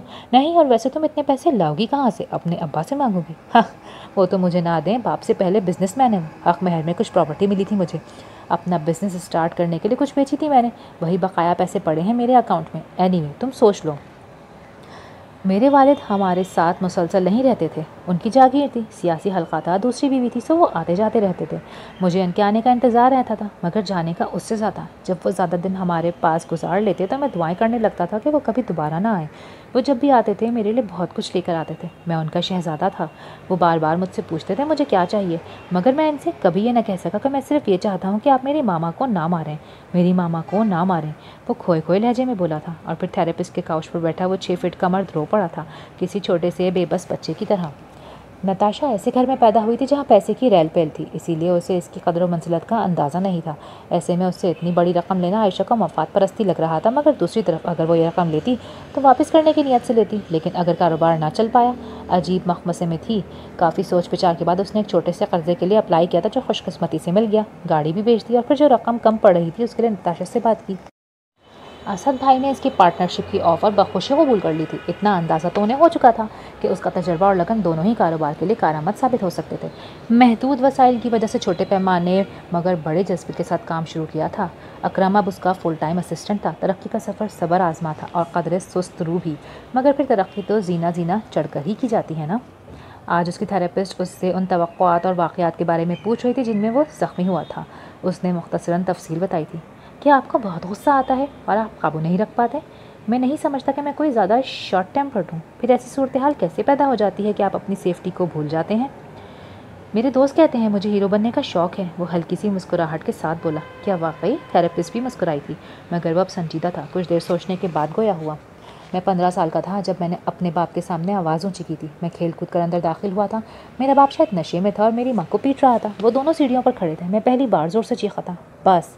मगर देर हो चुकी थी। अगले ही लम्हे मेरी माँ गर्दन के बल सीढ़ियों से नीचे गिरी थी। उस दिन मेरे सारे खौफ ख़त्म हो गए थे, मगर फिर बचाने के लिए कुछ बचा ही नहीं था। मेरी माँ उसी दिन मर गई थी। अगले कई साल तो वो बस सांस रुकने का इंतज़ार करती रही। चंद लम्हे वो रुककर हलक में फंसे आंसू अंदर उतारता रहा। अब कभी कभी बगैर सोचे समझे कुछ सिचुएशंस में कूद पड़ता हूँ, ये सोच करके देर ना हो जाए। रिहैब सेंटर से वापसी पर अलीना और अहमद ने उसे फौरी तौर पर वापस अपने अपार्टमेंट में शिफ्ट नहीं होने दिया, बल्कि चंद महीने इसरार करके उसे अपने साथ रखा। दवाइयों और थेरेपी की बदौलत वो काफ़ी बेहतर हो चुका था और अब अपने फ्लैट में भी शिफ्ट हो गया था। मगर वो दोनों मियाँ बीवी अब तक उसे डॉक्टर और थेरेपिस्ट के अपॉइंटमेंट के लिए खुद ड्रॉप करने पर मुसर होते थे। वो कई बार उनसे कह चुका था कि इसकी अब ज़रूरत नहीं, मगर जानता था वो यकीनी बनाना चाहते हैं कि वो अपने इलाज में कोई कोताही ना करे। आज अहमद उसे थेरेपिस्ट के ऑफिस के सामने ड्रॉप कर रहा था तो उसने उतरने से पहले स्टीयरिंग पर रखे उसके हाथ पर अपना हाथ रख दिया। Thank you, I owe my life to you. सही बात है, मुझे भी लगने लगा है मैं और अलीना तुम्हारे अम्मा अब्बा हैं। अहमद हंसते हुए बोला। Now don't mess it up. I will do my best daddy, हंसते हुए कहकर वो उतर गया था। आज थेरेपिस्ट उससे उसकी माँ के बारे में बात कर रही थी, उसकी आदतें, पसंद नापसंद, उसकी सोच, शख्सियत के बारे में। बड़े तरक्की याफ्ता माशरों में भी घरेलू तशद्दुद का शिकार अफराद के लिए क्रॉनिक अब्यूज़ के साइकिल से निकलना मुश्किल हो जाता है। बावजूद इसके कि माशरा और कानून उनकी मामलत के लिए मौजूद होता है, ऐसे में यह कहना कि आपकी वालदा को क्या करना चाहिए था जो उन्होंने नहीं किया, नाइंसाफ़ी होगी। वो बोली थी। शाहजैन ने इत्तेफाक करते हुए इस बात में सर हिला दिया। मगर इसके बावजूद अगर एक बच्चा और एक बड़ा एक सिचुएशन में विक्टिम है तो उनमें से उससे निकलने के लिए तकद्दो की जिम्मेदारी किस पर आयद होती है? मैं विक्टिम नहीं था, मेरे वालिद ने मुझ पर कभी हाथ नहीं उठाया, शाहजैन ने तस्दीक की थी। वो उसकी बात पर चंद लम्हे के लिए खामोशी से उसे देखती रही। क्या आप समझते हैं कि एक बेबस बच्चा जो अपनी माँ को बार बार बेदर्दी से पिटते देखता है वो विक्टिम नहीं है? पहली बार शहज़ैन को यह कहानी एक नए ज़ाविये से नजर आई। आप अपने वालिद को उस सब के लिए माफ़ नहीं कर सकते जो उन्होंने आपकी माँ के साथ किया। यह आपकी नहीं, आपकी माँ की सवाबदीद थी। सवाल यह है कि क्या आप अपने वालिद को उस ज़हनी अजियत के लिए माफ़ कर सकते हैं जिससे आप गुजरे? शाहजैन के पास फ़िलहाल इस सवाल का जवाब नहीं था। कोई साल से ज़्यादा के अरसे के बाद शाहजैन ने वो ख़त खोला था जो हैदर अली के वकील ने उनकी कानूनी वसीयत की कॉपी के साथ उस तक पहुँचाया था। प्यारे शाहजैन, सदा खुश रहो। यह ख़त मैं तुम्हें माफ़ी की उम्मीद में नहीं लिख रहा, बल्कि एतराफ़ करने के लिए लिख रहा हूँ। मैं एक बहुत बड़ा जागीरदार, गद्दी नशीन, साबिक सूबाई वज़ीर, दर हकीकत एक बहुत छोटा और कमज़ोर इंसान हूँ। तुम्हारी माँ को मैंने पहली बार उसके कॉलेज के बाहर खड़े देखा था और देखते ही दिलहार बैठा था। पागलों की तरह उसके कॉलेज के चक्कर काटे तो वो भी नज़रअंदाज ना कर सकी। कम फहमी की उम्र थी, मेरी मोहब्बत पर ईमान ले आई। बात शादी तक पहुंची तो मेरे घर वालों ने इनकार कर दिया। मेरे चचा की बेटी मेरे बचपन की मंगेतर थी। उसके घर वालों ने भी छड़े छांट को बेटी देने से इनकार कर दिया। जवानी के जोश में हम दोनों ने बगावत करके शादी कर ली। हम दोनों के घर वालों ने हमें आग कर दिया, मगर जल्द ही फ़िक्र माश मोहब्बत पा लेने की सारी खुशी निकल गई। मैंने बैरूनी इमदाद के बल पर बमुश्किल इंटर किया। इस मुकाबलियत पर मुझे किस पाई की नौकरी मिल सकती थी, और फिर मेरा मिजाज नौकरी के काबिल था भी कहाँ। एक दो जगह शुरू की मगर हफ्ता भी न निकाल सका। आखिर खतीजा ही ने एक प्राइवेट स्कूल में नौकरी कर ली। छोटी सी तनख्वाह में गुजारा तो मुश्किल था, मगर उससे ज़्यादा वो चोट बर्दाश्त करना मुश्किल था जो मेरी मर्दाना अना पे पड़ रही थी। आहिस्ता आहिस्ता मोहब्बत हालात की तलखी में गर्क हो गई। मुझे उससे नफरत सी महसूस होने लगी। तुम्हारी पैदाइश के बाद हालात मज़ीद अबतर हो गए तो मैंने अपने बाप के पाँव पकड़ कर माफ़ी मांग ली। मुझे इस शर्त पर माफ़ किया गया कि वो अपनी चचाजाद से शादी कर लूँ। उससे होने वाली औलाद ही मेरी वारिस होगी। तुम्हारी माँ की हैसियत एक रखी हुई औरत से ज़्यादा ना होगी। सकीना से औलाद ना होने की वजह से तुम्हें तुम्हारी जायज़ हैसियत मिल गई, मगर तुम्हारी माँ चलता फिरता आईना थी मेरे लिए। मैं ज़ाती हैसियत में कितना बेवक़्त इंसान था, ये याद दिलाता था मुझे उसका वजूद। मैं ज़लील करता था उसे अपनी झूठी अना की तस्कीन के लिए। उसे अजियत देकर बदले लेता था उससे मुझे अपनी औकात दिखाने का। 15 साल मुझे एहसास तक न हुआ कि मैं क्या कर रहा था। औरत पर हाथ उठाते हुए बचपन से देखा था मैंने अपने इर्द गिर्द लोगों को, सो इसको अपना हक समझा। कोई सफाई नहीं है मेरे पास अपनी। जितनी तावीलें सोचता हूँ अपना आप उतना छोटा लगता है। माफ़ी नहीं मांगूंगा, सिर्फ यही कहूँगा कि इस पूरी दुनिया में तुमसे ज़्यादा मोहब्बत मैंने किसी से नहीं की। काश मैं इस काबिल होता कि बदले में तुमसे मोहब्बत की उम्मीद रख सकता। तुम्हारा गुनाहगार हैदर अली। शाहजैन की आंखों से आंसू रवा थे। बाबा। वो नीचे कालीन पर पड़ा सिसक रहा था और अपने बाप को आवाज़ें दे रहा था। कब के रुके आंसू और सिसकियाँ बिलाखिर उबल पड़ी थीं। आहत की मेहनत 1.5 साल के बाद रंग लाई थी। नताशा बिलाखिर शादी के लिए मान गई। शादी के दिन दोनों के चेहरे खुशी से दुमक रहे थे। आयशा ने दिल ही दिल में अपनी सबसे प्यारी सहेली की बलाएं ली थी। फंक्शन से वापसी पर वो अपना हार सिंगार उतार कर शीशे के सामने खड़ी थी कि आईने में अपना अक्स देखकर लम्हे भर को रुक गई।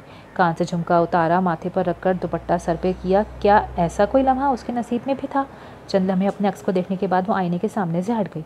चंद महीनों बाद ही शिरीन के रिश्ते की भी एक जगह बात चली थी। उसकी फैमिली के पुराने जानने वाले थे, दुबई में पड़ोसी रह चुके थे, जो बाद में ऑस्ट्रिया शिफ्ट हो गए थे। मगर लड़का, जो इतना भी लड़का नहीं था, उम्र में शिरीन से कोई 9 साल बड़ा था। काफ़ी अरसे से लंदन में रह रहा था।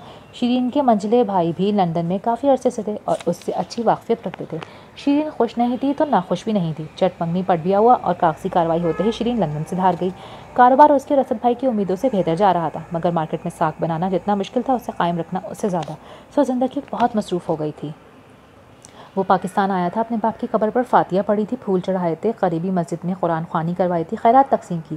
फिर कराची आ गया। कराची की हालत देखकर अफसोस हुआ। इससे बेहतर हालत में तो वो 8 साल पहले छोड़कर गया था। पुराने दोस्तों से मिलना अच्छा लग रहा था। मजहर तो यूँ मिला जैसे दरमियान में कोई वक्त बीता ही ना हो। वो उसे अपने रेस्टोरेंट की एक नई ब्रांच दिखाने लाया था। साथ वापसी पर कुछ देखकर वो फिर गाड़ी से उतर आया। शाहजैन की नज़रें उसके ताक़ुब में सीढ़ियों के ऊपर खड़ी लड़की से जा टकराई। शर्मीली, मासूम, शॉर्ट कुर्ते और स्ट्रेट ट्राउज़र में मलबूस, सर पर स्कार्फ, लंबा दुपट्टा डाले, सन ग्लासेस माथे पर किए, वो वही थी। या इतनी मुमासलत हो सकती है 2 लोगों में? वो मजहर से बात कर रही थी। दोनों की बॉडी लैंग्वेज से यही लग रहा था कि मौजूए बहस यही बिल्डिंग थी। मजहर वापस आया तो इससे पूछ लिया, ये लड़की कौन थी? इंटीरियर डिज़ाइनर है, फर्निश कर रही है यही मेरा रेस्टोरेंट। क्या नाम है? आयशा। ओह, ये तो वही थी। मजहर ने उसे मायने खेज नज़रों से देखा। क्या सीन है बॉस? थोड़ी अप टाइप की है, मगर प्रिंस चार्मिंग के चार्म्स को शायद ना ही रेसिस्ट कर पाए। इंट्रोडक्शन करवाऊँ? नहीं यार, she just resembles someone I knew. आज 3 साल बाद वो न सिर्फ तमाम कर्ज लौटा चुकी थी, बल्कि कारोबार में उसका शेयर भी बढ़ चुका था। नताशा उम्मीद से थी और इसी खुशखबरी को सेलिब्रेट करने के लिए वो दोनों आज गर्ल्स डे आउट मना रही थी। नहीं, वो ब्लू में ज़्यादा अच्छा लग रहा है। कपड़ों की एक दुकान में एक शनासा सी मर्दाना आवाज़ पर वो चौंकी। आयशा ने थोड़ा सा पलट कर तिरछी नज़रों से देखा। शहरयार ही था वो, बच्चे को सीने पर करियर में बांधे सामने खड़ी कपड़े दिखाती औरत को मशवरे देता हुआ। सारे ब्लू ही ख़रीद लूँ? उसकी बीवी हंसते हुए बोली। ब्लू में ही तुम मुझे थोड़ी अच्छी सी लगती हो, वो शरारत से बोला। चले फिर, इस थोड़े से अच्छे लगने की भी मुझे ज़रूरत नहीं, वो मसनूई खफकी से बोली। आयशा ने पास ही कपड़े देखती नताशा को इशारा किया और दुकान से बाहर निकल आई। क्या हुआ? नताशा ने हैरत से पूछा। वो शहरयार था उस दुकान में। पछता रही हो?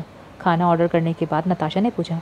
पता नहीं, वो सोचते हुए बोली। बहुत कम लोग होते हैं जिन्हें ज़िंदगी मुकम्मल पैकेजेस ऑफ़र करती है। अक्सर लोगों को चुनना पड़ता है, और कुछ चुन लेने का मतलब तो कुछ छोड़ देना भी होता है ना।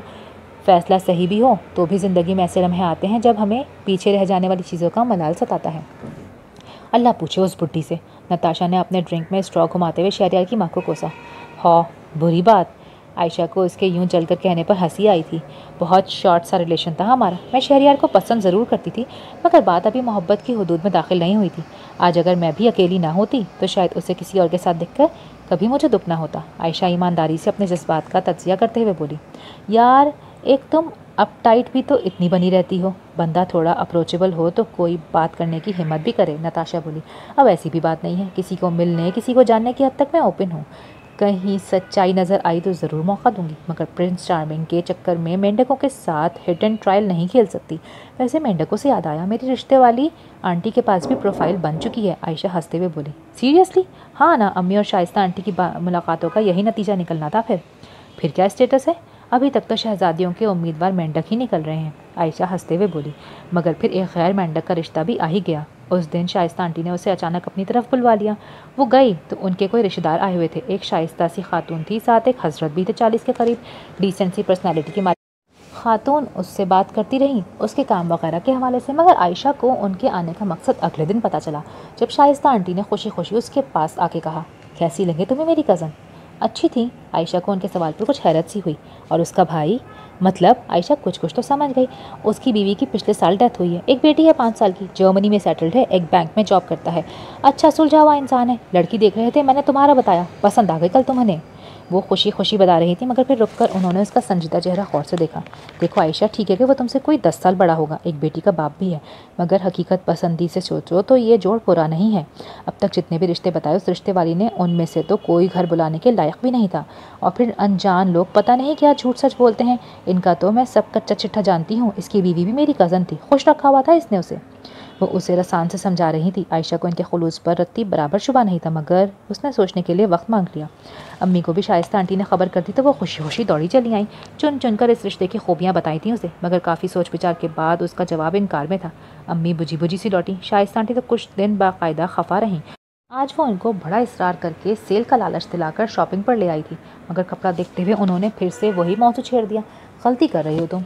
आइडियल हीरो नहीं मिलते सबको। ख्वाबों की दुनिया में नहीं रहती मैं, जो किसी हीरो का इंतज़ार करूँ। 30 साल से ज़्यादा उम्र और पेचीदा से ख़ानदानी पस मंज़र के साथ मेरे क्या प्रोस्पेक्टस हैं अंदाज़ा है मुझे, मगर आप के कज़न हीरो नहीं थे तो अमरीश पुरी भी नहीं थे, और ना मैं इतनी तंग नज़र हूँ कि एक छोटी सी बच्ची को अपनी खुशियों की राह में रुकावट समझूँ।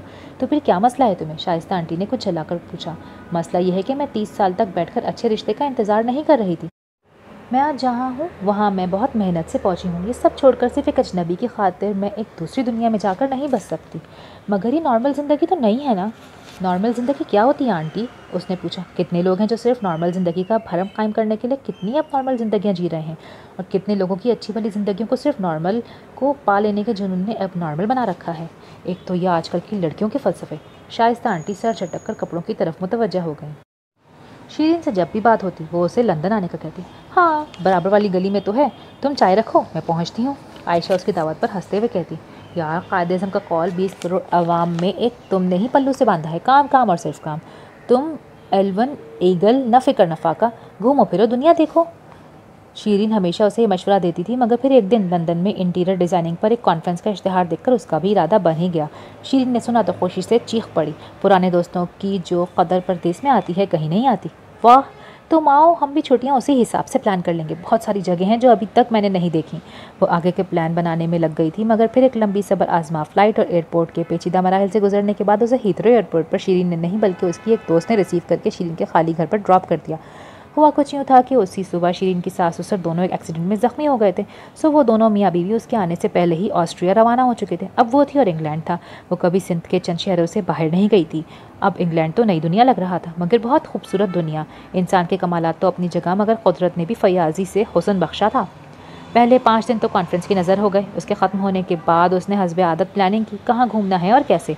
लंदन पास ख़रीदा। पहले दिन सुबह से शाम हॉप ऑन हॉप ऑफ बस पर उतरती चढ़ती, फिरती फिराती, मुख्तलिफ महलात, म्यूज़ियम्स और पार्क्स देखती रही। अगले दिन मौसम मज़ीद सुहाना हो गया, अबर आलूद और कभी कभी बीच में हल्की फुल्की फुहार भी होने लगती। वो हल्की सी खुनकी को एंजॉय करते हुए लंदन ब्रिज पर वॉक कर रही थी। वहीं एक तरफ खड़े होकर सिगरेट पीते शाहजहान ने उसे देखा। या तो ये दुनिया वाकई बहुत छोटी थी, या शर्मीली मासूम की शक्ल और वज़ाक़ता की लड़की दुनिया में जगह जगह पाई जाती थी। वो वहाँ बैठे शोबदाबाजों को गौर से देख रही थी, जो 3 गिलासों के नीचे बॉल घुमाकर लोगों को बेवकूफ़ बनाने में मसरूफ़ थे। उसे गौर से देखता पाकर उन्होंने उससे पूछा कि वो खेलना चाहती है। आयशा ने सोचते हुए सामने देखा तो सामने खड़ा एक शख्स उसी की जानिब देख रहा था। नज़र मिलने पर उस शख्स ने मुस्कुराते हुए नफ़ी में सर हिलाया था, मगर आयशा ने उसकी तंबीह नज़रअंदाज कर दी। उसे साइड से बॉल नज़र आ रही थी कि किस ग्लास के नीचे है, मगर शोबदाबाजों ने अपना काम कर दिखाया था और उसे 10 पाउंड से हाथ धोने पड़ गए थे। बेख्तियारी नज़र सामने गई तो उस शख्स ने मुस्कुराते हुए अबरू चढ़ाकर कंधे उचकाए, फिर सिगरेट करीबी बिन में डालते हुए आगे बढ़ गया। आयशा को चल चल कर काफ़ी भूख लगने लगी थी। करीब में एक दुकान नज़र आई तो उसी पर चली गई, मगर हलाल हराम का इतना चक्कर था, कुछ ढंग का मिल ही नहीं रहा था। काउंटर पर मौजूद खातून भी अब उससे उकताई हुई लग रही थी। उसे उसके हाल पर छोड़कर एक दूसरे शख्स को पानी की बोतल देने लगी। आयशा की नज़र पड़ी तो ये वही शख्स था। नज़र मिली तो उसने हेलो कहा। आयशा ने भी जवाब में मुरव्वतन हेलो कहा। खाली सब्जियों का सलाद ही ले लेती हूँ। तंग आकर उसने सोचा, बटवे में चेंज वापस रखता वो शख्स शायद उसकी शशोपंच समझ गया था।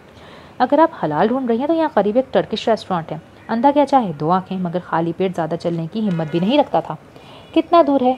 5 मिनट की वॉक होगी। उसके रास्ता पूछने पर उसने मुकम्मल डायरेक्शन दी। आखिर में बोल पड़ा, मैं खुद भी वहीं जा रहा हूँ। आयशा सर हिलाकर साथ बोली।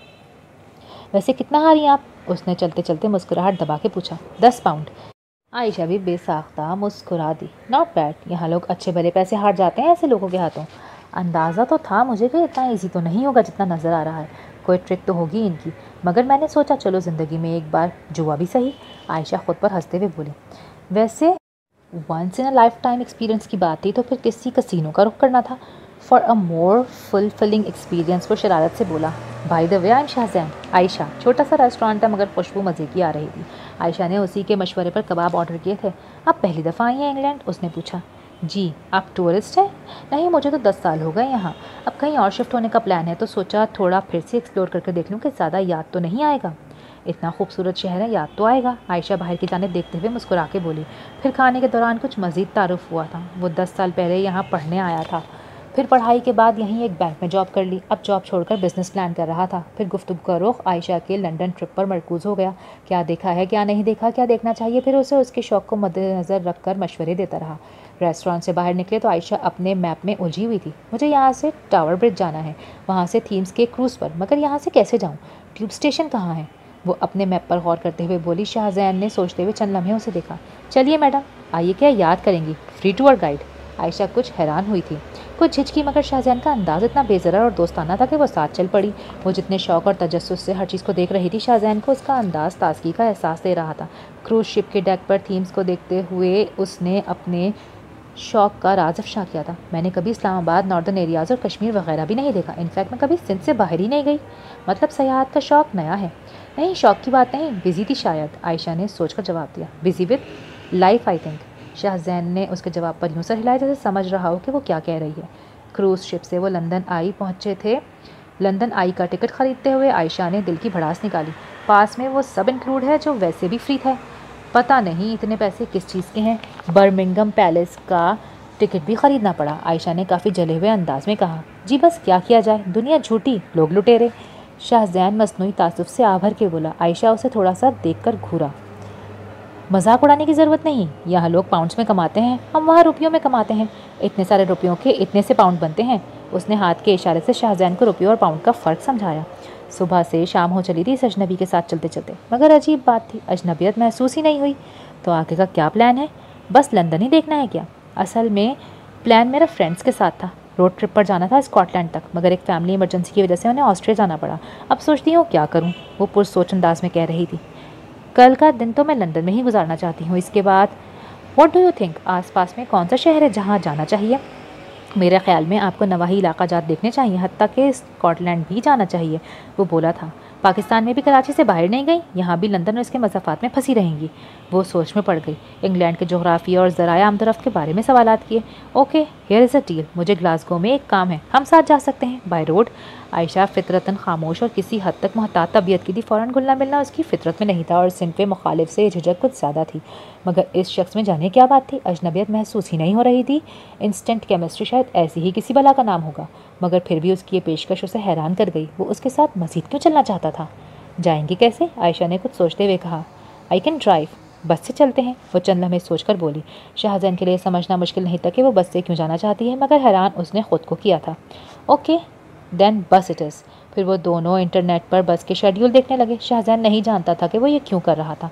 इंग्लैंड छोड़ने का जो फैसला उसने किया था वो उस पर अब तक कंफ्यूज था। ये मुल्क अब घर जैसा लगने लगा था।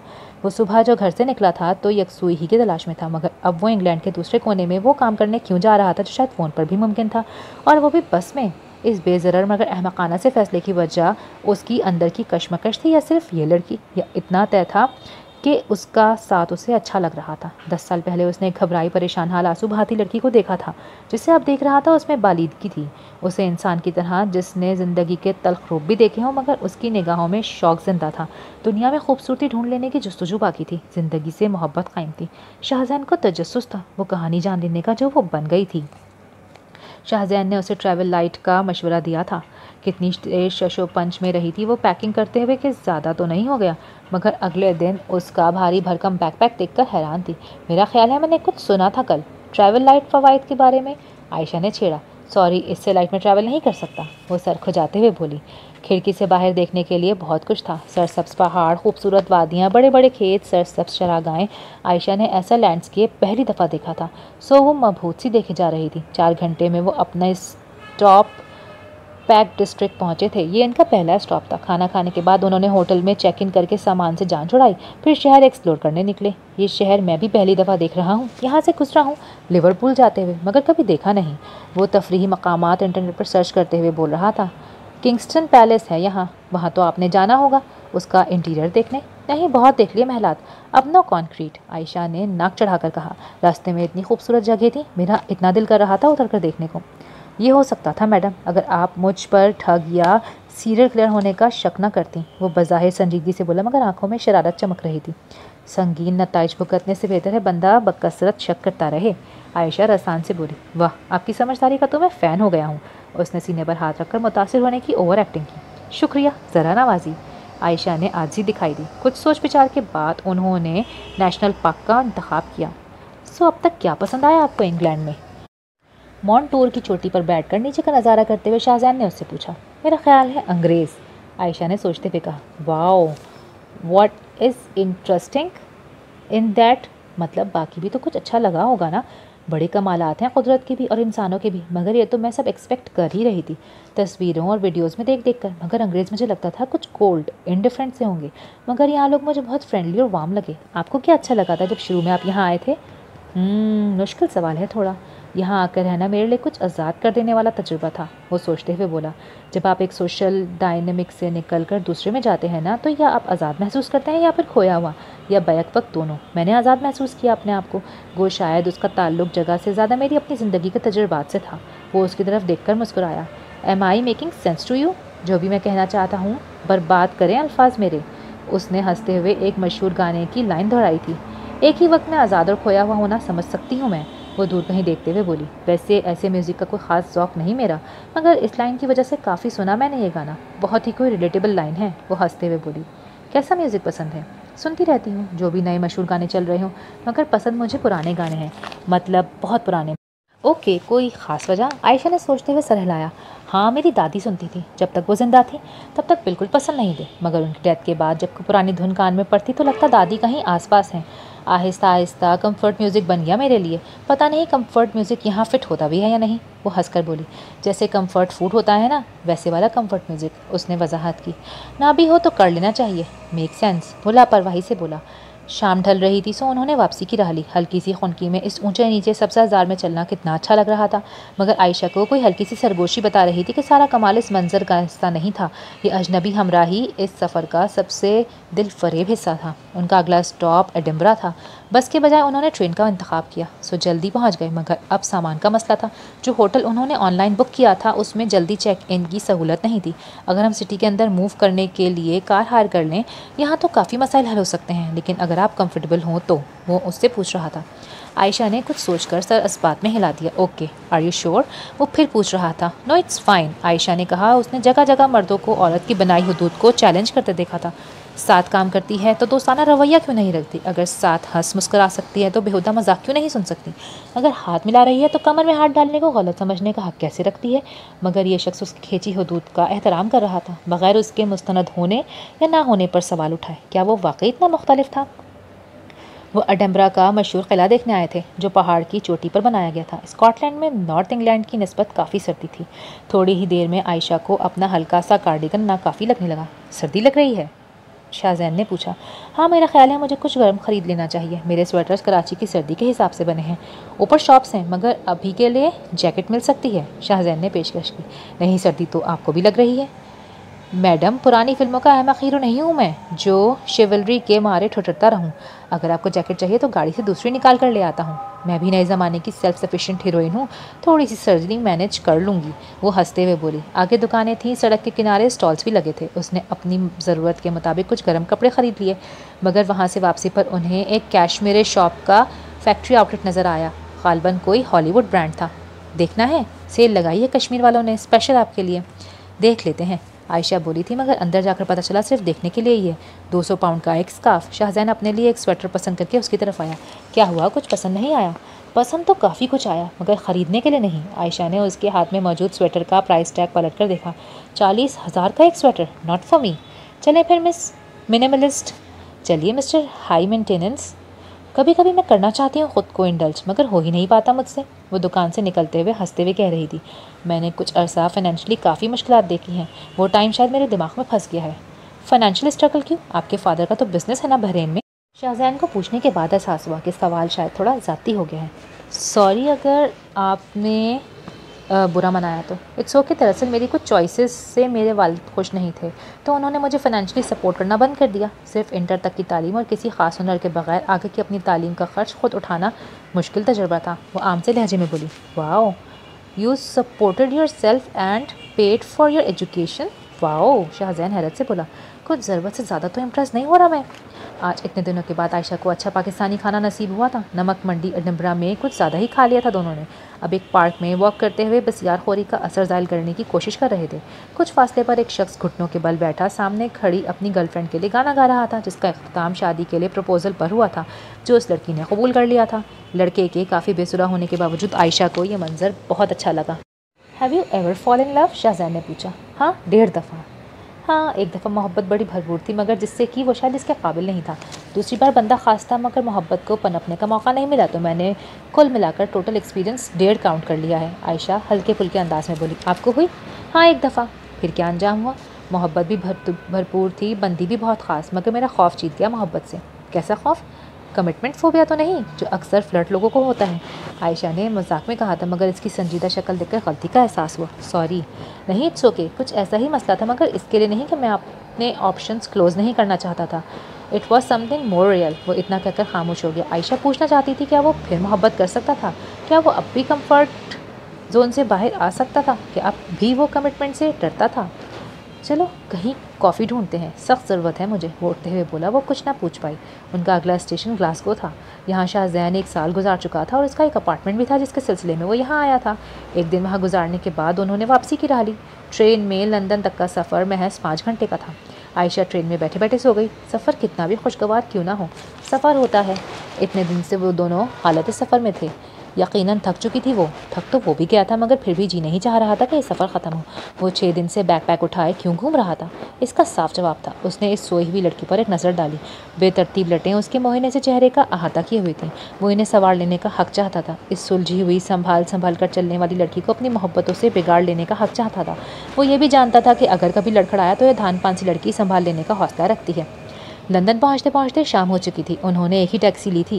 पहले आयशा को उसके ठिकाने पर ड्रॉप किया। ओके, फिर कल मिलते हैं, शाहजैन ने कहा। आयशा ने इस बात में सर हिला दिया। परसों उसकी वापसी की फ़्लाइट थी, बहुत सारे काम करने थे, मगर वापस जाने का ख्याल ही क्यों दिल डूब रहा था। बहुत अच्छा वक्त गुजरा था यहाँ, मगर ये उसका घर नहीं था, ये उसकी ज़िंदगी तो नहीं थी। ये अजनबी उसका हमसफ़र नहीं बन सकता था हमेशा के लिए। वो क्या सोचने लगी थी। काफ़ी देर वो वहीं काउच पर यासियत से ऊँधी पड़ी रही, फिर किसी तरह ख़ुद पर ज़बरदस्ती करके नहाकर चेंज किया। कपड़े जो तकरीबन सारे ही गंदे हो चुके थे वॉशिंग मशीन में डाले, मगर दिमाग से एक लम्हे के लिए उस शख्स का तस्वर महव होने के लिए तैयार नहीं था। फ़ोन उठाकर उसे मैसेज करने का सोचा। क्या सोचेगा, कितनी डेस्परेट बंदी है, खुद को ढपटा। मगर फिर फ़ोन बजा, दूसरी तरफ वही था जिसकी आवाज़ सुनने को दिल मरा जा रहा था। बहुत थकी हुई हो, उसने पूछा। नहीं, ठीक हूँ, चलो फिर डिनर पर चलते हैं। ओके, आयशा ने लम्हे भर को सोचकर जवाब दिया, मगर फ़ोन रखते ही उसे याद आया कि कपड़े तो सारे वॉशिंग मशीन में थे। कुछ सोचकर शीरीन की वार्डरोब का रुख किया, मगर वो उससे भी लंबी थी और शादी के बाद वज़न भी काफ़ी बढ़ा लिया था। बहुत तलाश बिसियार के बाद एक कम लंबी चौड़ी शर्ट और ट्राउज़र, जिसे शायद शीरीन कपड़ी के तौर पर यूज़ करती थी, निकाल लिया। पहनकर आईना देखा तो सख्त मायूसी हुई। आम हालत में खुश शक्ल ही शुमार होती थी, मगर ऐसी कोई महाजबीन भी नहीं थी कि इतने दिनों की थकान और इतने बेढंगे कपड़ों के साथ अच्छी लगती। मगर यासियत में डूबने का ज़्यादा मौका उसे मिला नहीं। फ़ोन बजा था। शाहजैन नीचे उसका इंतज़ार कर रहा था। वो उसे एक महंगे फ़ाइन डाइन रेस्टोरेंट में लाया था। वाइट शर्ट पर कीमती सियाह जैकेट पहने वो इस माहौल का हिस्सा लग रहा था। आयशा को अपने कुछ बेढंगे हुलिये का ज़्यादा ही एहसास होने लगा। खुद बैठने से पहले शाहजैन ने उसके लिए कुर्सी पीछे की। By the way, I like your fashion sense, very interesting. वो शरारत से हंसा, जो इतनी देर से सेल्फ कॉन्शियस हो रही थी हंस पड़ी। जब आपके सारे कपड़े वॉशिंग मशीन में हों और आपको अपनी एक लंबी चौड़ी फ्रेंड की अलमारी से कुछ चुरा कर पहनना पड़े, तो ऐसे स्टाइल निकल ही आते हैं, वो हंसते हुए बोली। मेन्यू कार्ड आया तो आयशा ने अपनी हैरत से खुले मुंह पर हाथ रखा, मगर शाहजैन की मुस्कुराहट बता रही थी कि वो समझ रहा था इसकी हालत। Just let me play the man, यानी मुझे बिल पे करने के लिए मर्द बनने का मौका दो, वो शरारत से मुस्कुरा कर बोला। श्योर, मैंने अपने अंदर की फेमिनिस्ट को बिल्कुल अंधा बहरा कर दिया है अभी के लिए। वैसे भी मेरे होलिये से यही लग रहा है कि आप किसी होमलेस को खाना खिलाने लाए हैं, वो हंसते हुए बोली। सो बावजूद इसके कि ये डेट नहीं है, आप ही का पे करना बनता है। It's not a date only if you don't want it to be, वो संजीदगी से उसकी आंखों में आंखें डालकर बोला। फिर मेन्यू कार्ड पर झुक गया। आयशा उसकी बात में उलझ कर रह गई। अगर ये डेट थी तो तकनीकी तौर पर ये उसकी ज़िंदगी की दूसरी डेट थी। उसकी पहली डेट पर शहरयार ने उसे अंगूठी पहनाई थी, उसके साथ शादी के प्लान बनाए थे, मगर वो तो आज़ाद फ़िज़ाओं का बासी था। उसके लिए डेट के मायने ग़ालिबन इससे मुख्तलिफ थे। शाहजैन ने उसके लिए भी खुद ही ऑर्डर किया, मगर इन लम्हों में वो इतना कुछ महसूस कर रही थी कि ज़बान पर रखी चीज़ का जायका महसूस करना मुश्किल हो रहा था। वापसी पर वो दोनों ही खामोश थे। शाहजैन ने हाथ बढ़ाकर म्यूज़िक ऑन किया। अली सेठी की आवाज़ हवा में बिखर के रह गई। आयशा ने चोर नज़रों से शाहजैन को देखा था। वो संजीदगी से गाड़ी चला रहा था। आयशा ने आंखें बंद करके इस लम्हे के सहर को महसूस किया। वो उसे शीरीन के घर ड्रॉप करके चला भी गया, मगर आयशा को कोई चीख चीख कर बता रहा था कि शायद इस शहर से वो कभी ना निकल पाए। अब सवाल ये था कि क्या वो इन लम्हों की तन्हा असीर थी। सुबह वो अपने सबसे अच्छा जोड़ा पहनकर तैयार हुई। कपड़े वो अच्छे ही पहनती थी, अच्छी क्वालिटी के फ़ैशन के मुताबिक सिले हुए। रंगों और प्रिंट्स के इंतखाब में तो यूँ भी उसे कमाल हासिल था, मगर आज उसे अपना पसंदीदा जोड़ा भी अच्छा नहीं लग रहा था। आमतौर पर मेकअप वो करती नहीं थी और चटपट तैयार हो जाती थी, मगर आज 3 बार तो लिपस्टिक साफ़ करके दोबारा लगा चुकी थी। बाकी भी हल्का फुल्का मेकअप किया हुआ था और अब लग रहा था कि कुछ ज़्यादा हो गया। लिपस्टिक का रंग शायद गहरा था। उसने फिर टिश्यू उठा लिया, ज़बरदस्ती खुद को दोबारा लिपस्टिक साफ़ करने से रोका, मगर फिर शाहजैन की आंखों में सताइश देखकर दिल झूम उठा। आज वो ज़्यादातर मार्केट्स में घूम रहे थे। उसने कुछ तहाइफ ख़रीदे थे, कुछ छोटी मोटी चीज़ें अपने लिए, मगर वक्त को तो मानो पड़ लग गए थे। शाम ढलने लगी थी और शायद ये आखिरी शाम थी इसकी संगत में। शाहजैन, किसी के बुलाने पर वो दोनों पलटे। आयशा ने देखा एक इंतहाई खूबसूरत तरादार हसीना शाहजैन की तरफ देखकर मुस्कुरा रही थी। अलीना, शाहजैन भरपूर मुस्कुराहट के साथ उसकी तरफ गया और उसको गले लगाया। कहाँ होते हो तुम? ग्लासगो में कब होते हो? लंदन कब होते हो? पाकिस्तान कब चले जाते हो? कोई पता ही नहीं चलता। वो बहुत अपनायत से शिकवा कर रही थी। फिर इसकी नज़र आयशा पर पड़ी तो उसने मुस्कुराते हुए शाहजैन की तरफ सवालिया नज़रों से देखा। ये आयशा है, अ न्यू फ्रेंड, शाहजैन ने तारुफ कराया। हाय, आई एम अलीना, वो दोस्ताना अंदाज में हाथ बढ़ा के बोली। Nice to meet you, Ayesha ने हाथ थामते हुए कहा। तुम कब तक जस्ट फ्रेंड्स के साथ फिरते रहोगे? उसने बेतकल्लुफ़ी से शाहजैन के बाजू पर चप्पत रसीद करते हुए पूछा। आयशा के दिल पर बर्छी सी चुभी।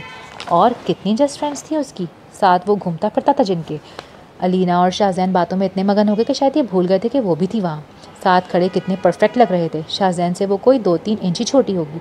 ब्लैक स्लीवलेस टॉप, सूट और हाई हील में वो किसी मॉडल से कम नहीं लग रही थी। दूधिया रंगत और मुतवाज़िन नैन नक्श किसी आराइश के मोहताज नहीं थे। साथ खड़े कितने परफेक्ट लग रहे थे दोनों। खुश शक्ल, खुश लिबास, सोफिस्टिकेटेड, और वो तो उन जैसी थी ना उनकी दुनिया की।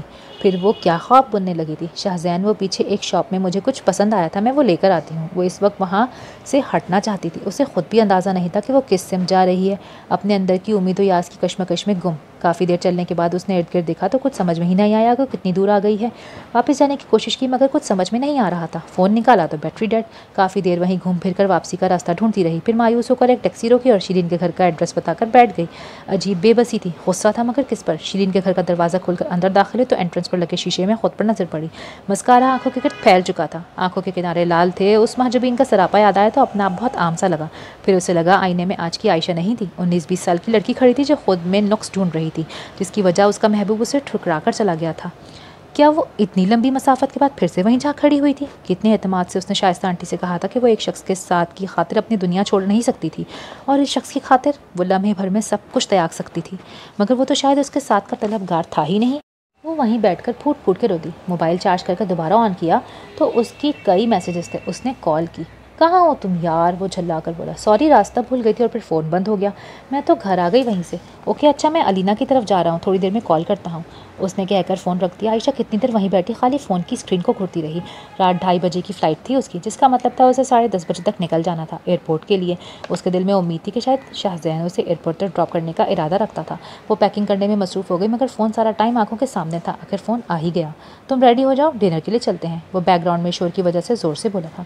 आयशा ने घड़ी की तरफ देखा तो 8:30 हो रहे थे। डिनर के लिए तो देर हो गई है। क्या? उसे शोर की वजह से कुछ सुना ही नहीं दिया। आयशा ने फिर से दोहराया। ओके चलो फिर सुबह मिलते हैं। फिर आयशा ने किसी और की आवाज़ सुनी जो उसे बुला रहा था कि केक कटने वाला है।